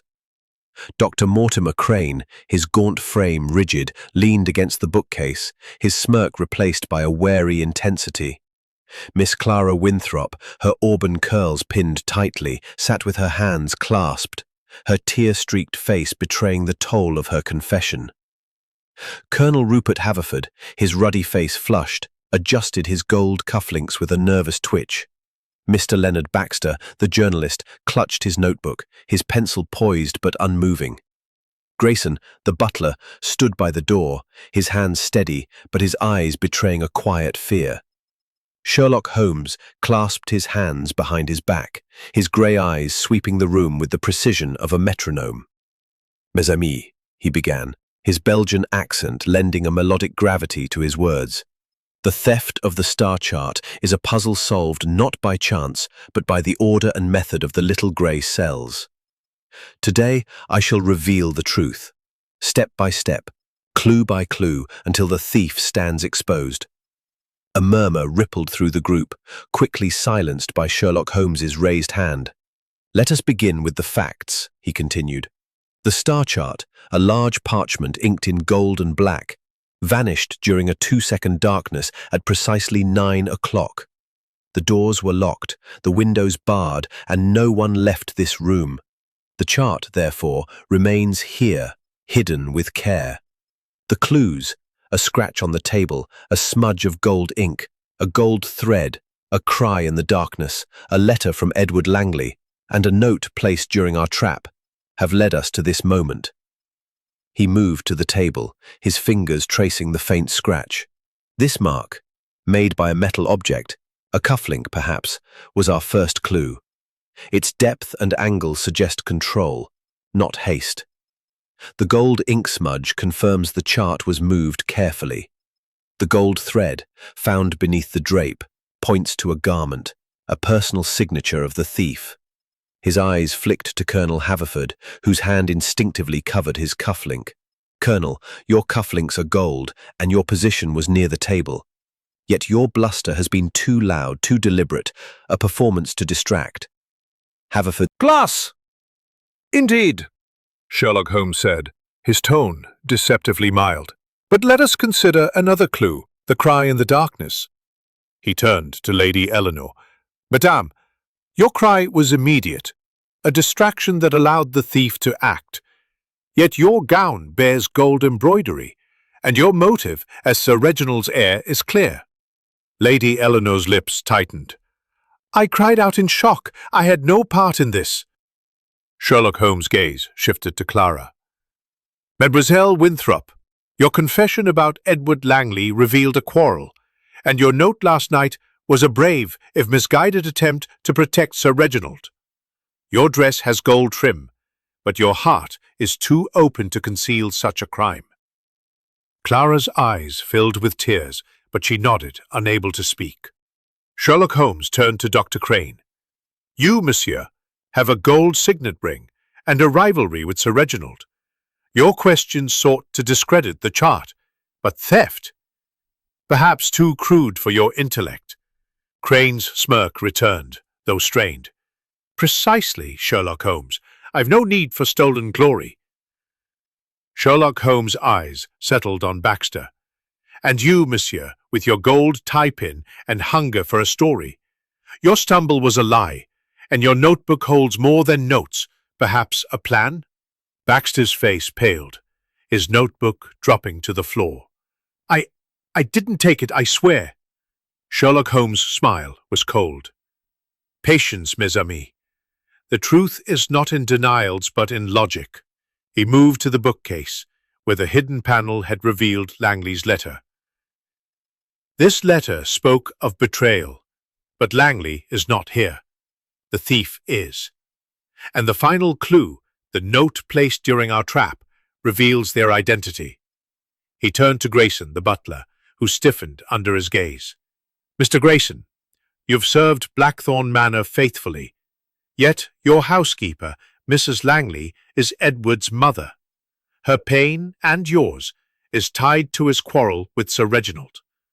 The gold thread matches the buttons on your livery, and your position by the door allowed you to dim the lights, a task you claimed was impossible." Grayson's hands trembled, his voice barely audible. I didn't—" Sherlock Holmes raised a hand, silencing him. "You did, monsieur. The scratch was made by your button as you leaned over the table in the darkness. Your cry, attributed to Lady Eleanor, was your signal, and the chart was hidden where only you could place it."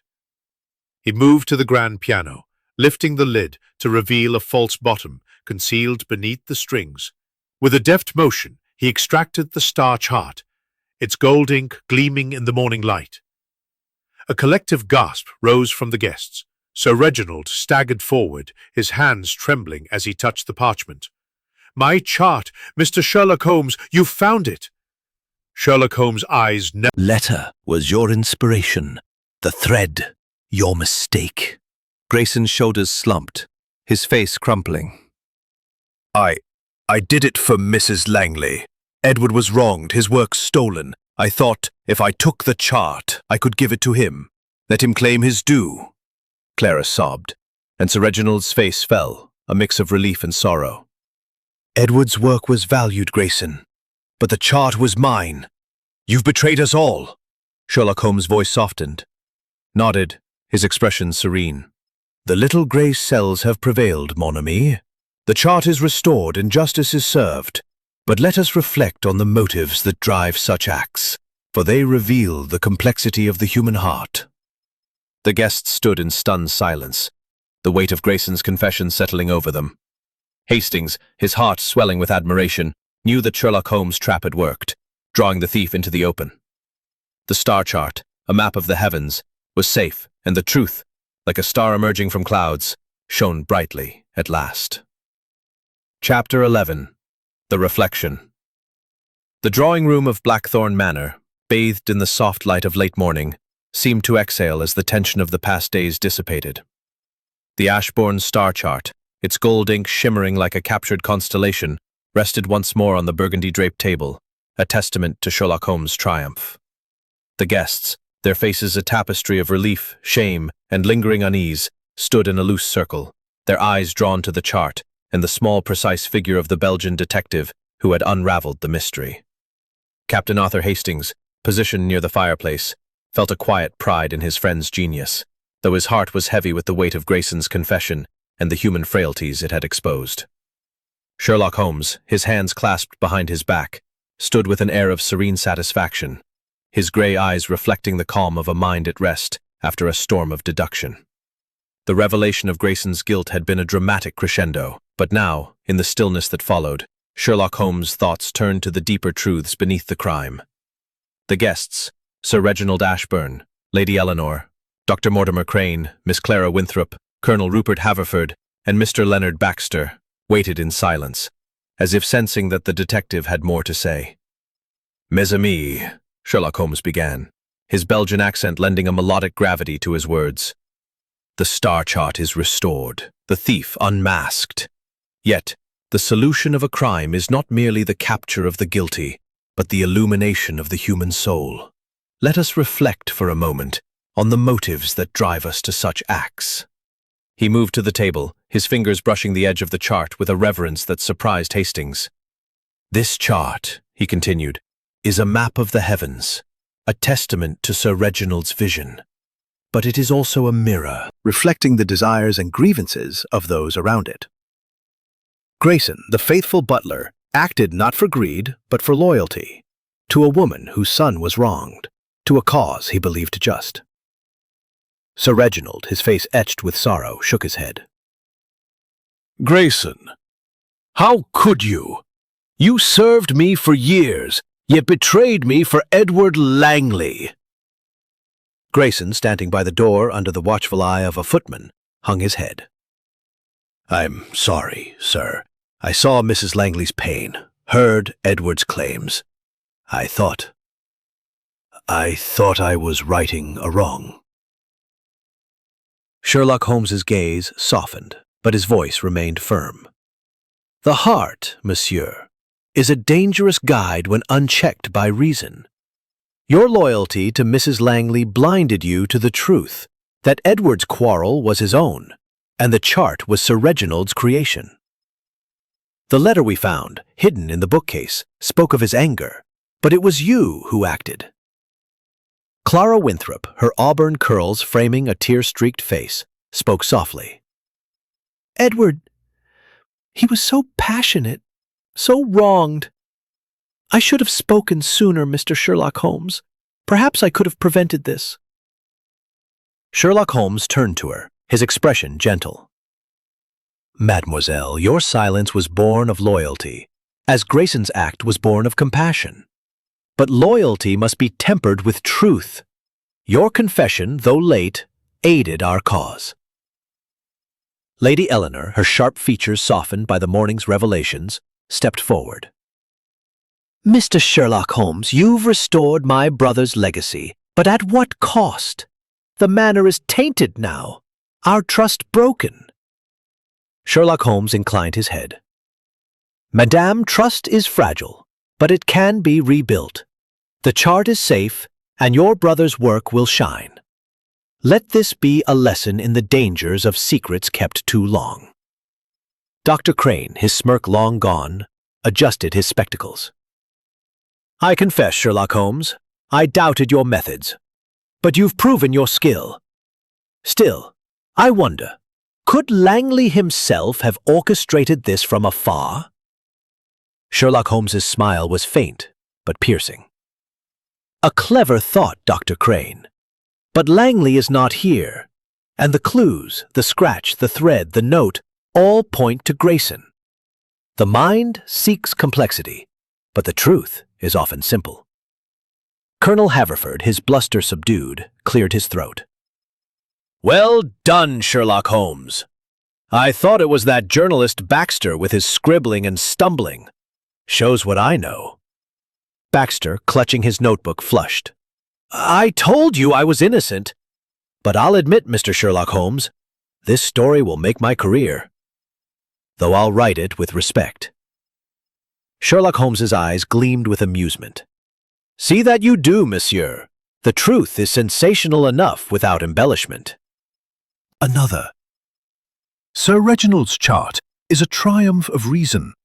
Yet, it stirred passions that led to betrayal. We must strive for balance. Between the heart and the mind. Between loyalty and truth. Hastings, watching his friend, felt a surge of admiration. Sherlock Holmes' ability to see beyond the crime to the human truths beneath was what set him apart. The detective's little grey cells had solved the puzzle, but his reflection now wove a deeper lesson, one that resonated with every soul in the room. Sir Reginald, his voice thick with emotion, approached Sherlock Holmes. Mr. Sherlock Holmes, I cannot thank you enough. The chart is my life's work, and you've saved it. But I must ask, how did you know it was Grayson? Sherlock Holmes' smile was serene. The clues, Sir Reginald, told the story. The scratch on the table matched the shape of Grayson's gold button, caught as he leaned to take the chart. The gold thread came from his livery, torn in the act. The cry, attributed to Lady Eleanor, was his, timed to distract. The note, placed during our trap, was his final mistake, confirming his guilt. And the piano's false bottom, only a servant familiar with the manor's secrets could have known of it. The guests murmured, their eyes turning to Grayson, who stood with his head bowed, accepting his fate. Sherlock Holmes continued. The little grey cells see what the eyes miss. They demand order, method, and truth. The case is closed, but its lessons linger. He turned to Hastings, his voice softening. Mon ami, you have been invaluable as always. Your steadfast presence anchors my thoughts. Hastings flushed with pride, though he waved off the compliment. I did little enough, Sherlock Holmes. It was your genius that solved it. Sherlock Holmes' eyes twinkled. Genius, Hastings, is merely the application of method to chaos. Now, let us leave Blackthorn Manor to its healing. The stars await Sir Reginald, and we have other puzzles to solve. With a final nod to the guests, Sherlock Holmes moved towards the door, his small figure a beacon of order in a world of shadows. The guests dispersed, their voices subdued, their thoughts heavy with the morning's revelations. Sir Reginald clutched the star chart, his eyes bright with renewed purpose. Clara, supported by Lady Eleanor, found a measure of peace in her honesty. Dr. Crane, Haverford, and Baxter each retreated to their own reflections, their roles in the drama clarified. As Sherlock Holmes and Hastings stepped into the crisp autumn Manor, its golden rays filtering through the ancient oaks that lined the estate's drive, casting dappled shadows on the gravel path.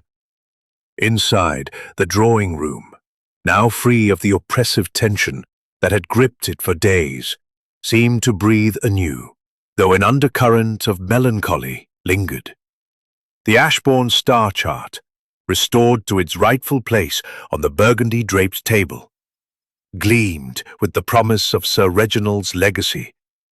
Yet the revelation of Grayson's betrayal had left a wound that would not soon heal. Captain Arthur Hastings, standing by the window, gazed out at the fading light, his thoughts a tangle of admiration for Sherlock Holmes' genius and sorrow for the human frailties exposed by the case. Sherlock Holmes, his small figure, impeccable as ever, stood near the fireplace, his hands clasped behind his back, his grey eyes reflecting a quiet contemplation. The guests, though no longer suspects, remained in the manor, their presence a testament to the lingering ripples of the theft. Sir Reginald Ashbourne, his face a mixture of relief and regret, sat with the star chart before him, his fingers tracing its golden lines as if to reassure himself of its reality.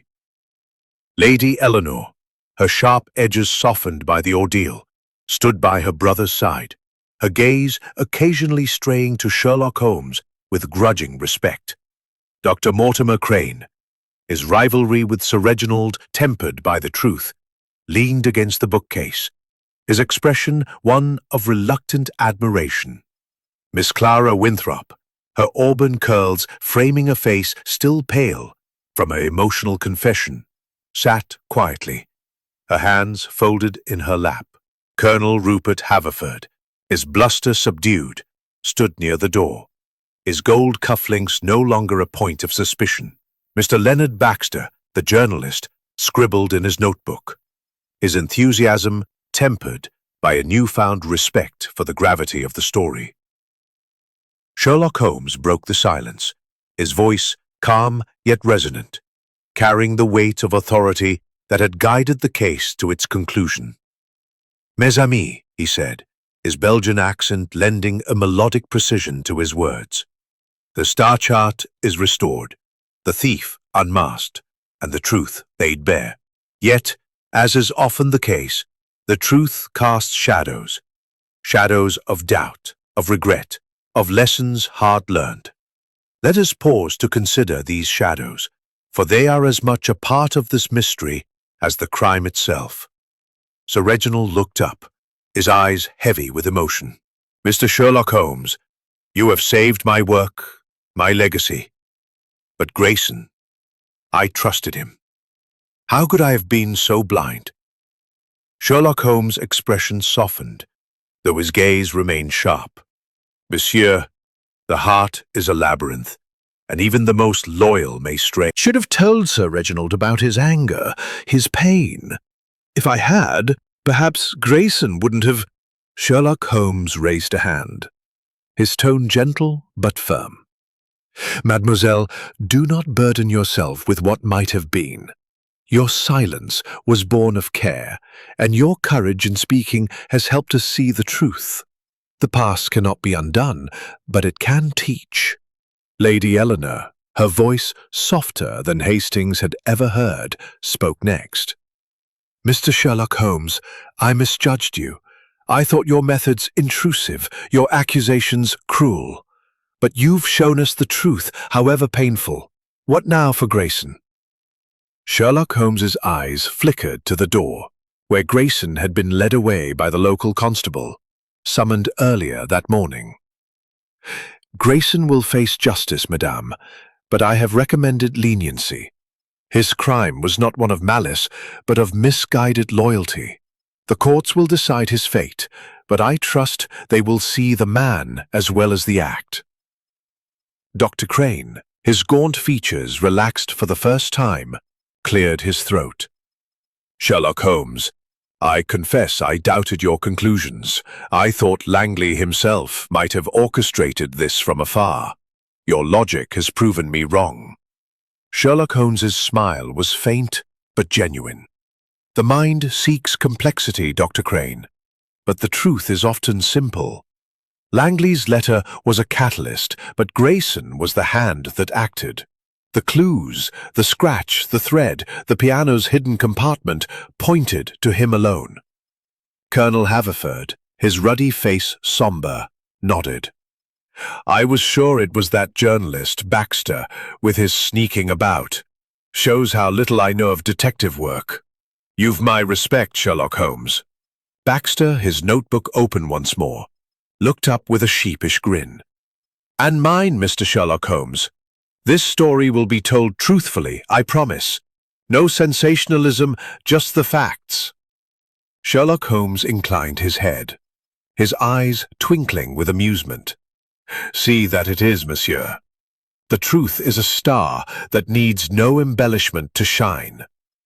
He turned to the group, his voice taking on a philosophical tone. The shadows of truth, mes amis, are cast by the light of human nature. Greed, loyalty, envy, love, they drive us to acts both noble and base.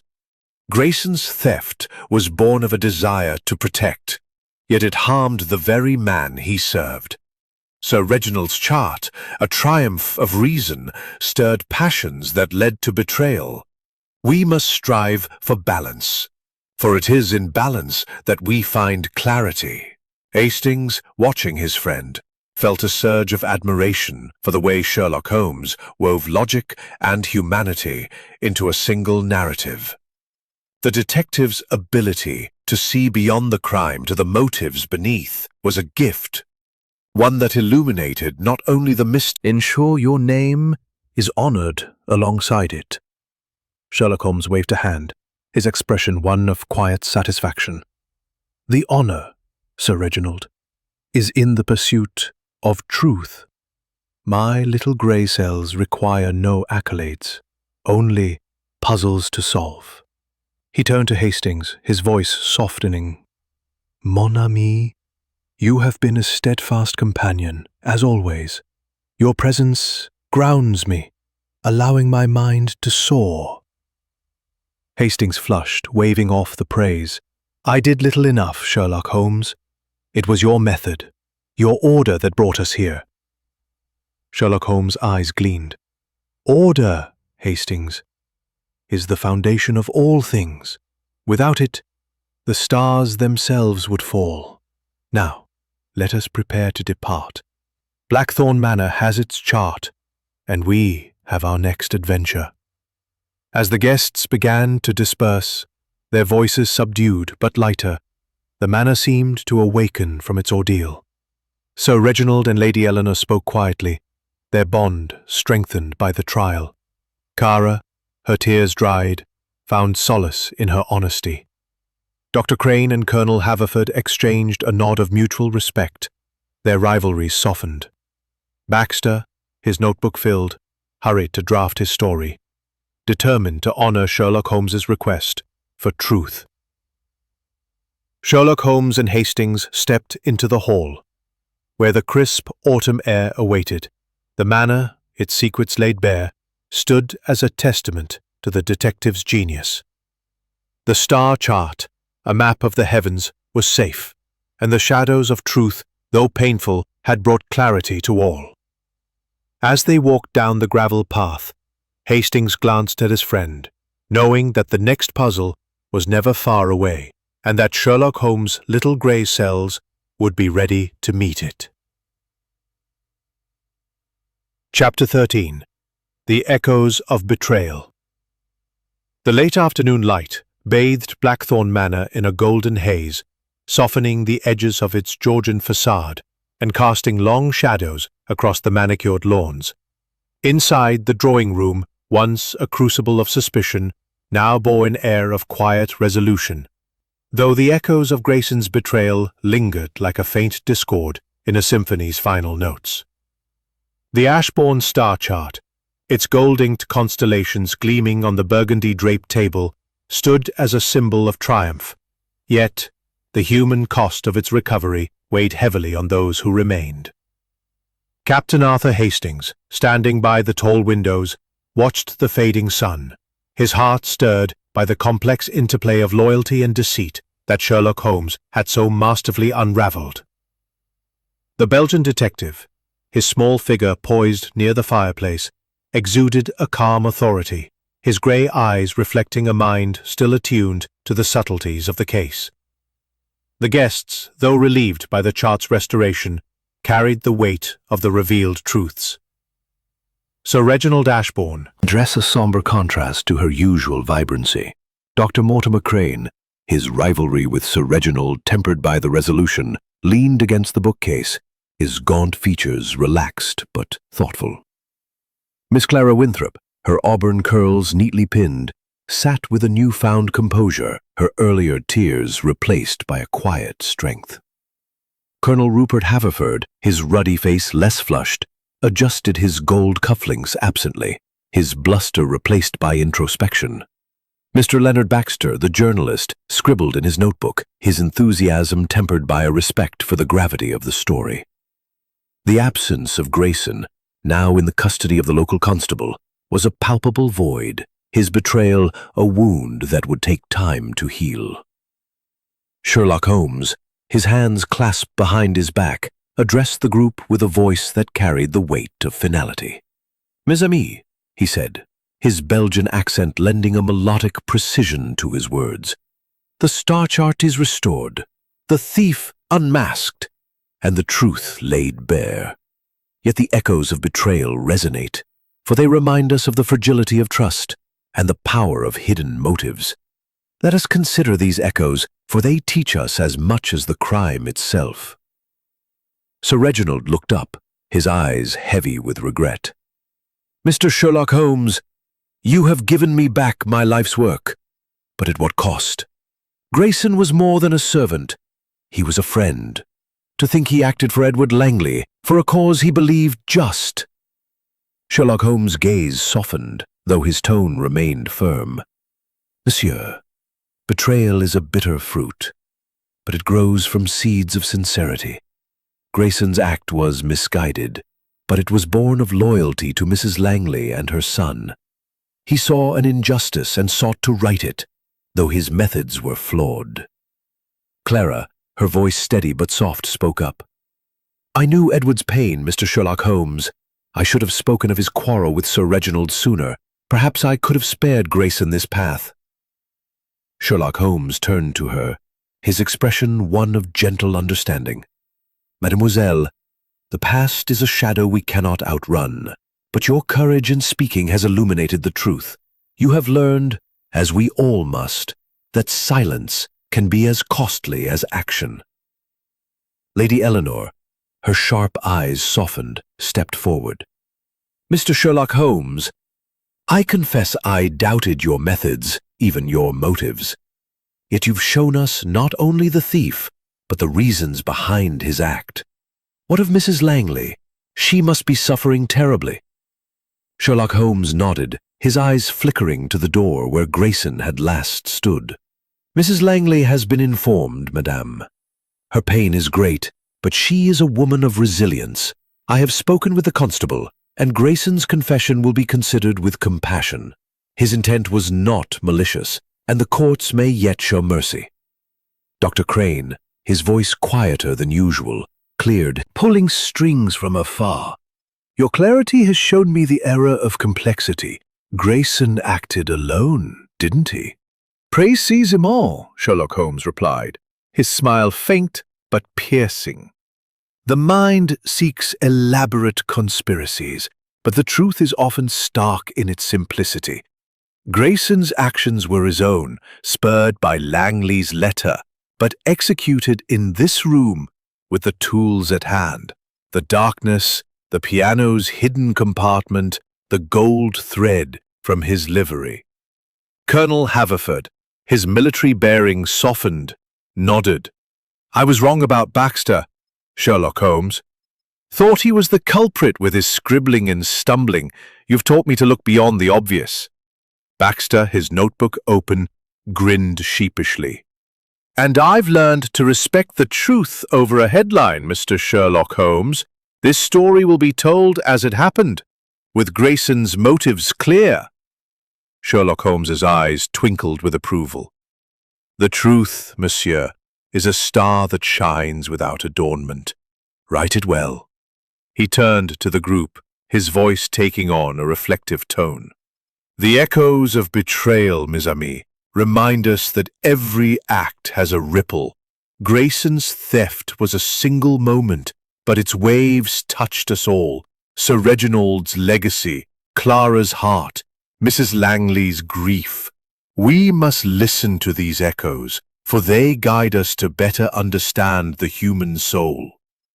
Hastings, watching his friend, felt a profound respect for the way Sherlock Holmes balanced logic with compassion. The detective's little grey cells had solved the mystery, but his words now wove a narrative that gave meaning to the pain. "Sherlock Holmes," Hastings ventured, "you always see the human side, don't you, even in a case like this?" Sherlock Holmes's smile was warm, a rare glimpse of the man behind the mind. "Mon ami, the human side is the puzzle itself. Without it, the clues are mere objects, the crime a mere event. It is the heart that gives them meaning." Sir Reginald rose, clutching the star chart with renewed purpose. "Mr. Sherlock Holmes, I shall present this to the Royal Astronomical Society, and I shall speak of Edward Langley's contributions, however small. It is the least I can do to honor the truth." Sherlock Holmes inclined his head. "A noble gesture, Sir Reginald. The stars belong to all who seek them, and truth is the greatest discovery." As the guests began to disperse, their voices softer, their steps lighter, the manor seemed to settle into a quieter rhythm. Sir Reginald and Lady Eleanor spoke of plans to restore the manor's harmony, while Clara found solace in her openness. Dr. Crane and Colonel Haverford exchanged a glance of mutual understanding, their differences set aside. Baxter, his notebook filled, hurried to draft his story. "Is full of puzzles, and the little grey cells are never idle." As they stepped into the hall, the crisp autumn air greeted them, carrying the scent of fallen leaves. Blackthorn Manor, its secrets exposed, stood as a testament to Sherlock Holmes's genius. The star chart, a map of the heavens, was safe, and the echoes of betrayal, though painful, had taught lessons that would linger. Hastings glanced at his friend, knowing that the next adventure was but a heartbeat away, ready to be met by the unrelenting order of Sherlock Holmes's mind. Chapter 14. The Restoration of Order. The twilight of October 13, 1925, settled over Blackthorn Manor with a gentle hush, as if the estate itself sought to mend the wounds inflicted by the theft of the Ashbourne star chart. The drawing room, its oak-paneled walls softened by the glow of a single chandelier, bore the quiet dignity of a place reclaimed from chaos. The star chart, its gold-inked constellations gleaming on the burgundy-draped table, stood as a symbol of triumph. Yet the echoes of Grayson's betrayal lingered, a reminder of the fragility of trust. Captain Arthur Hastings, standing near the tall windows, watched the fading light paint the gardens in hues of violet and grey, his heart stirred by the resolution of the mystery and the lessons it had imparted. Sherlock Holmes, his small figure impeccable in his tailored suit, stood by the fireplace, his grey eyes reflecting a serene satisfaction, the hallmark of a mind that had restored order to a world disrupted. The guests, gathered once more at Sherlock Holmes's request, carried a mix of relief and introspection.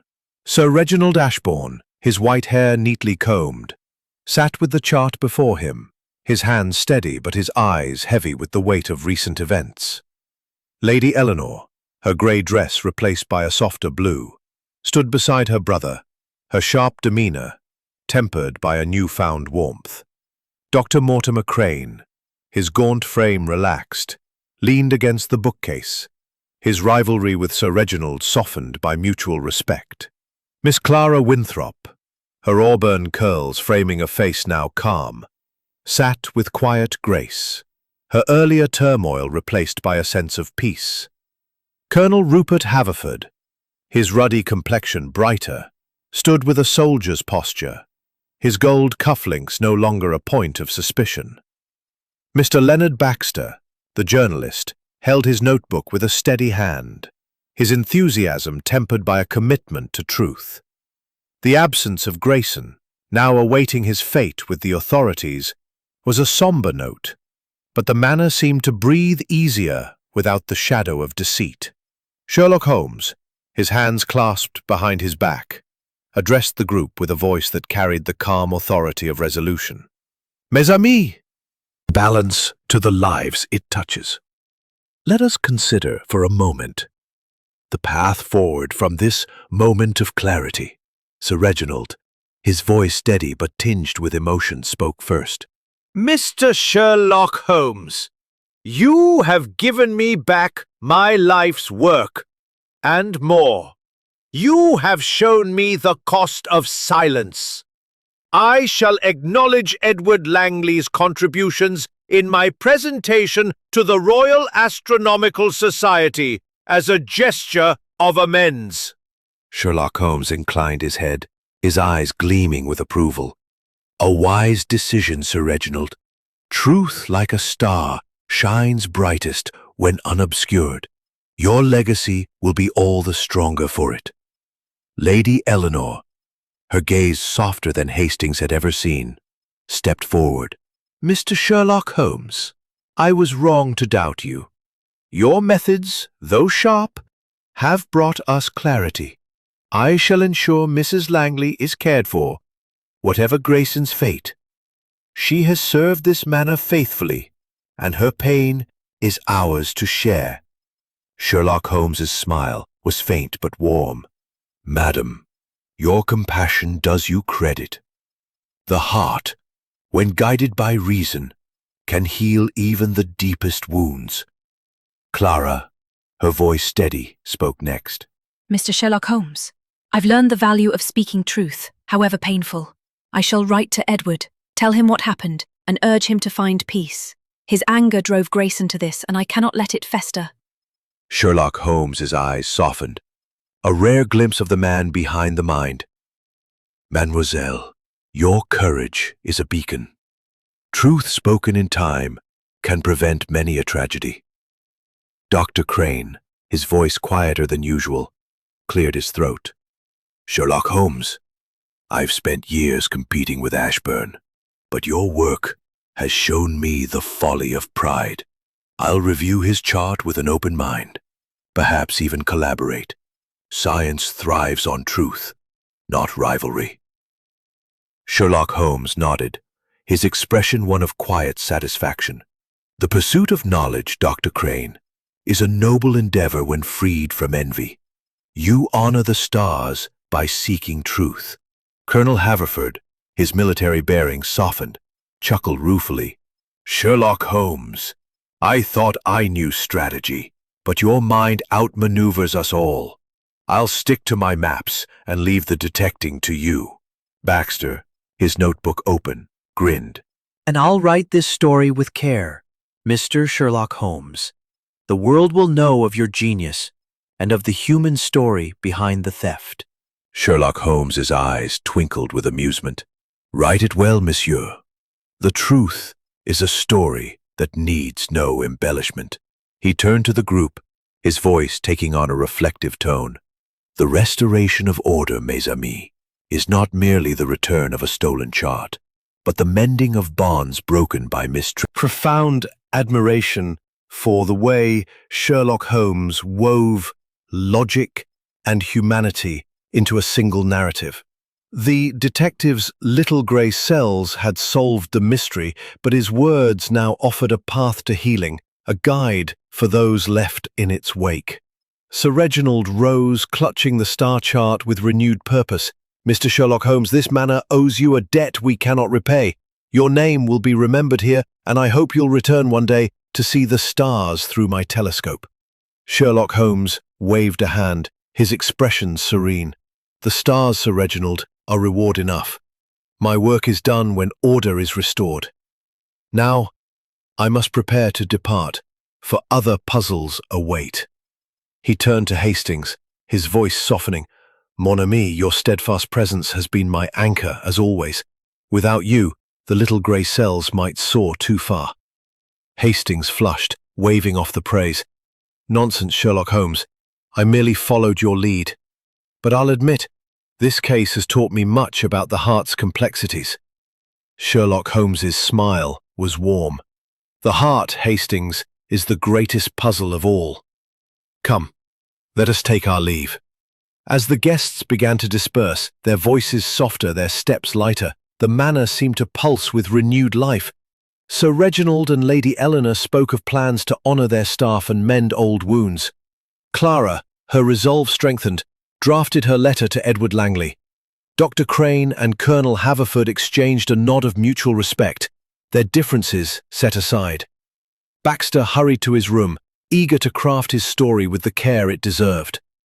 Sherlock Holmes and Hastings stepped into the hall, where the evening air carried the scent of autumn leaves. Blackthorn Manor, its secrets laid bare, stood as a testament to the detective's genius. The star chart, a map of the heavens, was safe, and the restoration of order had brought clarity to all. As they walked down the gravel path, Hastings glanced at his friend, knowing that the next adventure was never far away, ready to be met by the unrelenting logic of Sherlock Holmes's little grey cells.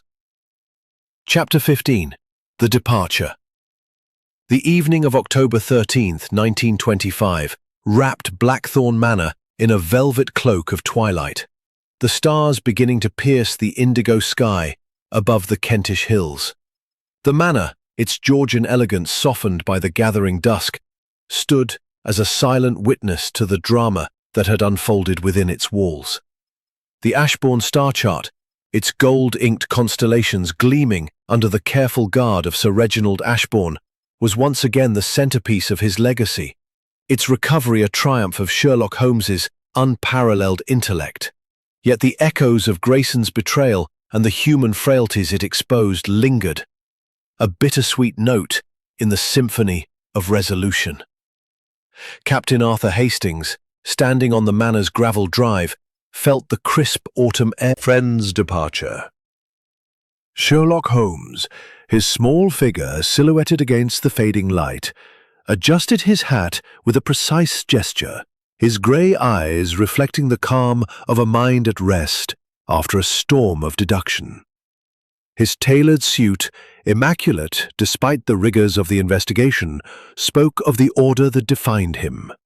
The guests, gathered on the manor's steps to bid farewell, carried a mix of gratitude and introspection, their faces illuminated by the soft glow of lanterns. Sir Reginald, clutching the star chart, stood with Lady Eleanor at his side, their bond strengthened by the ordeal. Miss Clara Winthrop, her auburn curls catching the evening breeze, stood with a quiet strength, her resolve to mend past silences evident in her steady gaze. Dr. Mortimer Crane, his rivalries softened, offered a nod of respect. Colonel Rupert Haverford, his military bluster replaced by humility, stood tall but subdued. Mr. Leonard Baxter, notebook in hand, was already crafting his story, his eyes bright with purpose. The absence of Grayson, now in the hands of the authorities, was a somber reminder of the cost of misplaced loyalty. Sir Reginald stepped forward, his voice thick with emotion. "Mr. Sherlock Holmes, words cannot express our gratitude. You have restored my life's work and brought truth to light. Blackthorn Manor will forever honor your name." Sherlock Holmes inclined his head, his smile faint but genuine. "Monsieur, the honor is mine. The pursuit of truth is its own reward, and your chart will shine among the stars. I trust you will share its light with the world." Lady Eleanor, her blue dress catching the lantern light, spoke softly. "Mr. Sherlock Holmes, I misjudged you. Your methods, though sharp, have healed more than they wounded. We shall care for Mrs. Langley and strive to rebuild what was broken." Sherlock Holmes's eyes softened, a rare glimpse of the man behind the mind. "Madam, your compassion is a step toward order. Trust, once shattered, can be rebuilt with care and truth." Clara approached, her voice steady but tinged with emotion. "Mr. Sherlock Holmes, I've written to Edward Langley as I promised. Your work has shown me the value of honesty, and I shall carry that lesson always." Sherlock Holmes nodded, his expression one of quiet approval. "Mademoiselle, the truth is a star that guides us, even in darkness. You have found your path." Dr. Crane, his gaunt features relaxed, offered a rare smile. "Sherlock Holmes, I'll study Ashbourne's chart with fresh eyes. Your logic has reminded me that science thrives on truth, not pride." Colonel Haverford chuckled, his ruddy face brightening. "You've outmaneuvered us all, Sherlock Holmes." With amusement. "Write with care, monsieur. The truth needs no embellishment to captivate." He turned to the group, his voice taking on a philosophical tone. "Mes amis, the case of the stolen star chart is closed, but its lessons endure. The human heart is a constellation of motives, loyalty, ambition, love, and regret. Grayson's act, though wrong, was born of a desire to protect, a reminder that even the best intentions must be guided by reason. The little grey cells seek order, but it is the heart that gives meaning to their work." Hastings, standing beside his friend, felt a surge of pride. Sherlock Holmes' ability to weave logic and humanity into a single narrative was a gift, one that had not only solved the mystery, but offered a path to healing for those it touched. "Sherlock Holmes," he said, his voice low, "you've done more than find the chart. You've shown them how to move forward." Sherlock Holmes' smile was warm, a rare moment of openness. "Mon ami, you see the heart where I see the puzzle. Together, we bring balance. Your steadfast presence has been my anchor, as always." Hastings waved off the praise, his cheeks flushing. "I only followed your lead, Sherlock Holmes. But I'll admit, this case has been one for the books." Sherlock Holmes' eyes gleamed with quiet anticipation. "And there will be more, Hastings. The world is full of puzzles, and the little grey cells are never idle." As the guests offered final farewells, Sir Reginald stepped forward, extending a hand. "Mr. Sherlock Holmes, please return one day. The stars await you, and Blackthorn Manor will always welcome you." Sherlock Holmes shook his hand, his grip firm but gentle. "Perhaps, Sir Reginald, the stars are eternal, and so is the pursuit of truth. Au revoir." With a final nod, Sherlock Holmes and Hastings turned down the gravel path, their figures diminishing in the twilight. The manor's lanterns cast a warm glow behind them, illuminating the faces of those they left behind. Sir Reginald, clutching his chart with renewed purpose. Lady Eleanor, planning to mend the manor's wounds. Clara, resolved to live in truth. Dr. Crane, ready to embrace collaboration. Colonel Haverford, humbled by the experience. And Baxter, crafting a story that would echo Sherlock Holmes's genius. The night sky unfolded above, a vast canvas of stars that seemed to mirror the chart they had fought to save. Blackthorn Manor, its secrets laid bare, stood as a testament to the power of Sherlock Holmes's mind and the enduring lessons of the heart. As they boarded their carriage, Hastings glanced at his friend, whose eyes were fixed on the horizon, already seeking the next puzzle. The carriage rolled into the night. The manor faded into the distance, its story complete, but its lessons eternal. The case of the stolen star chart was closed, but the legacy of Sherlock Holmes's little grey cells would shine on, as bright and enduring as the heavens themselves.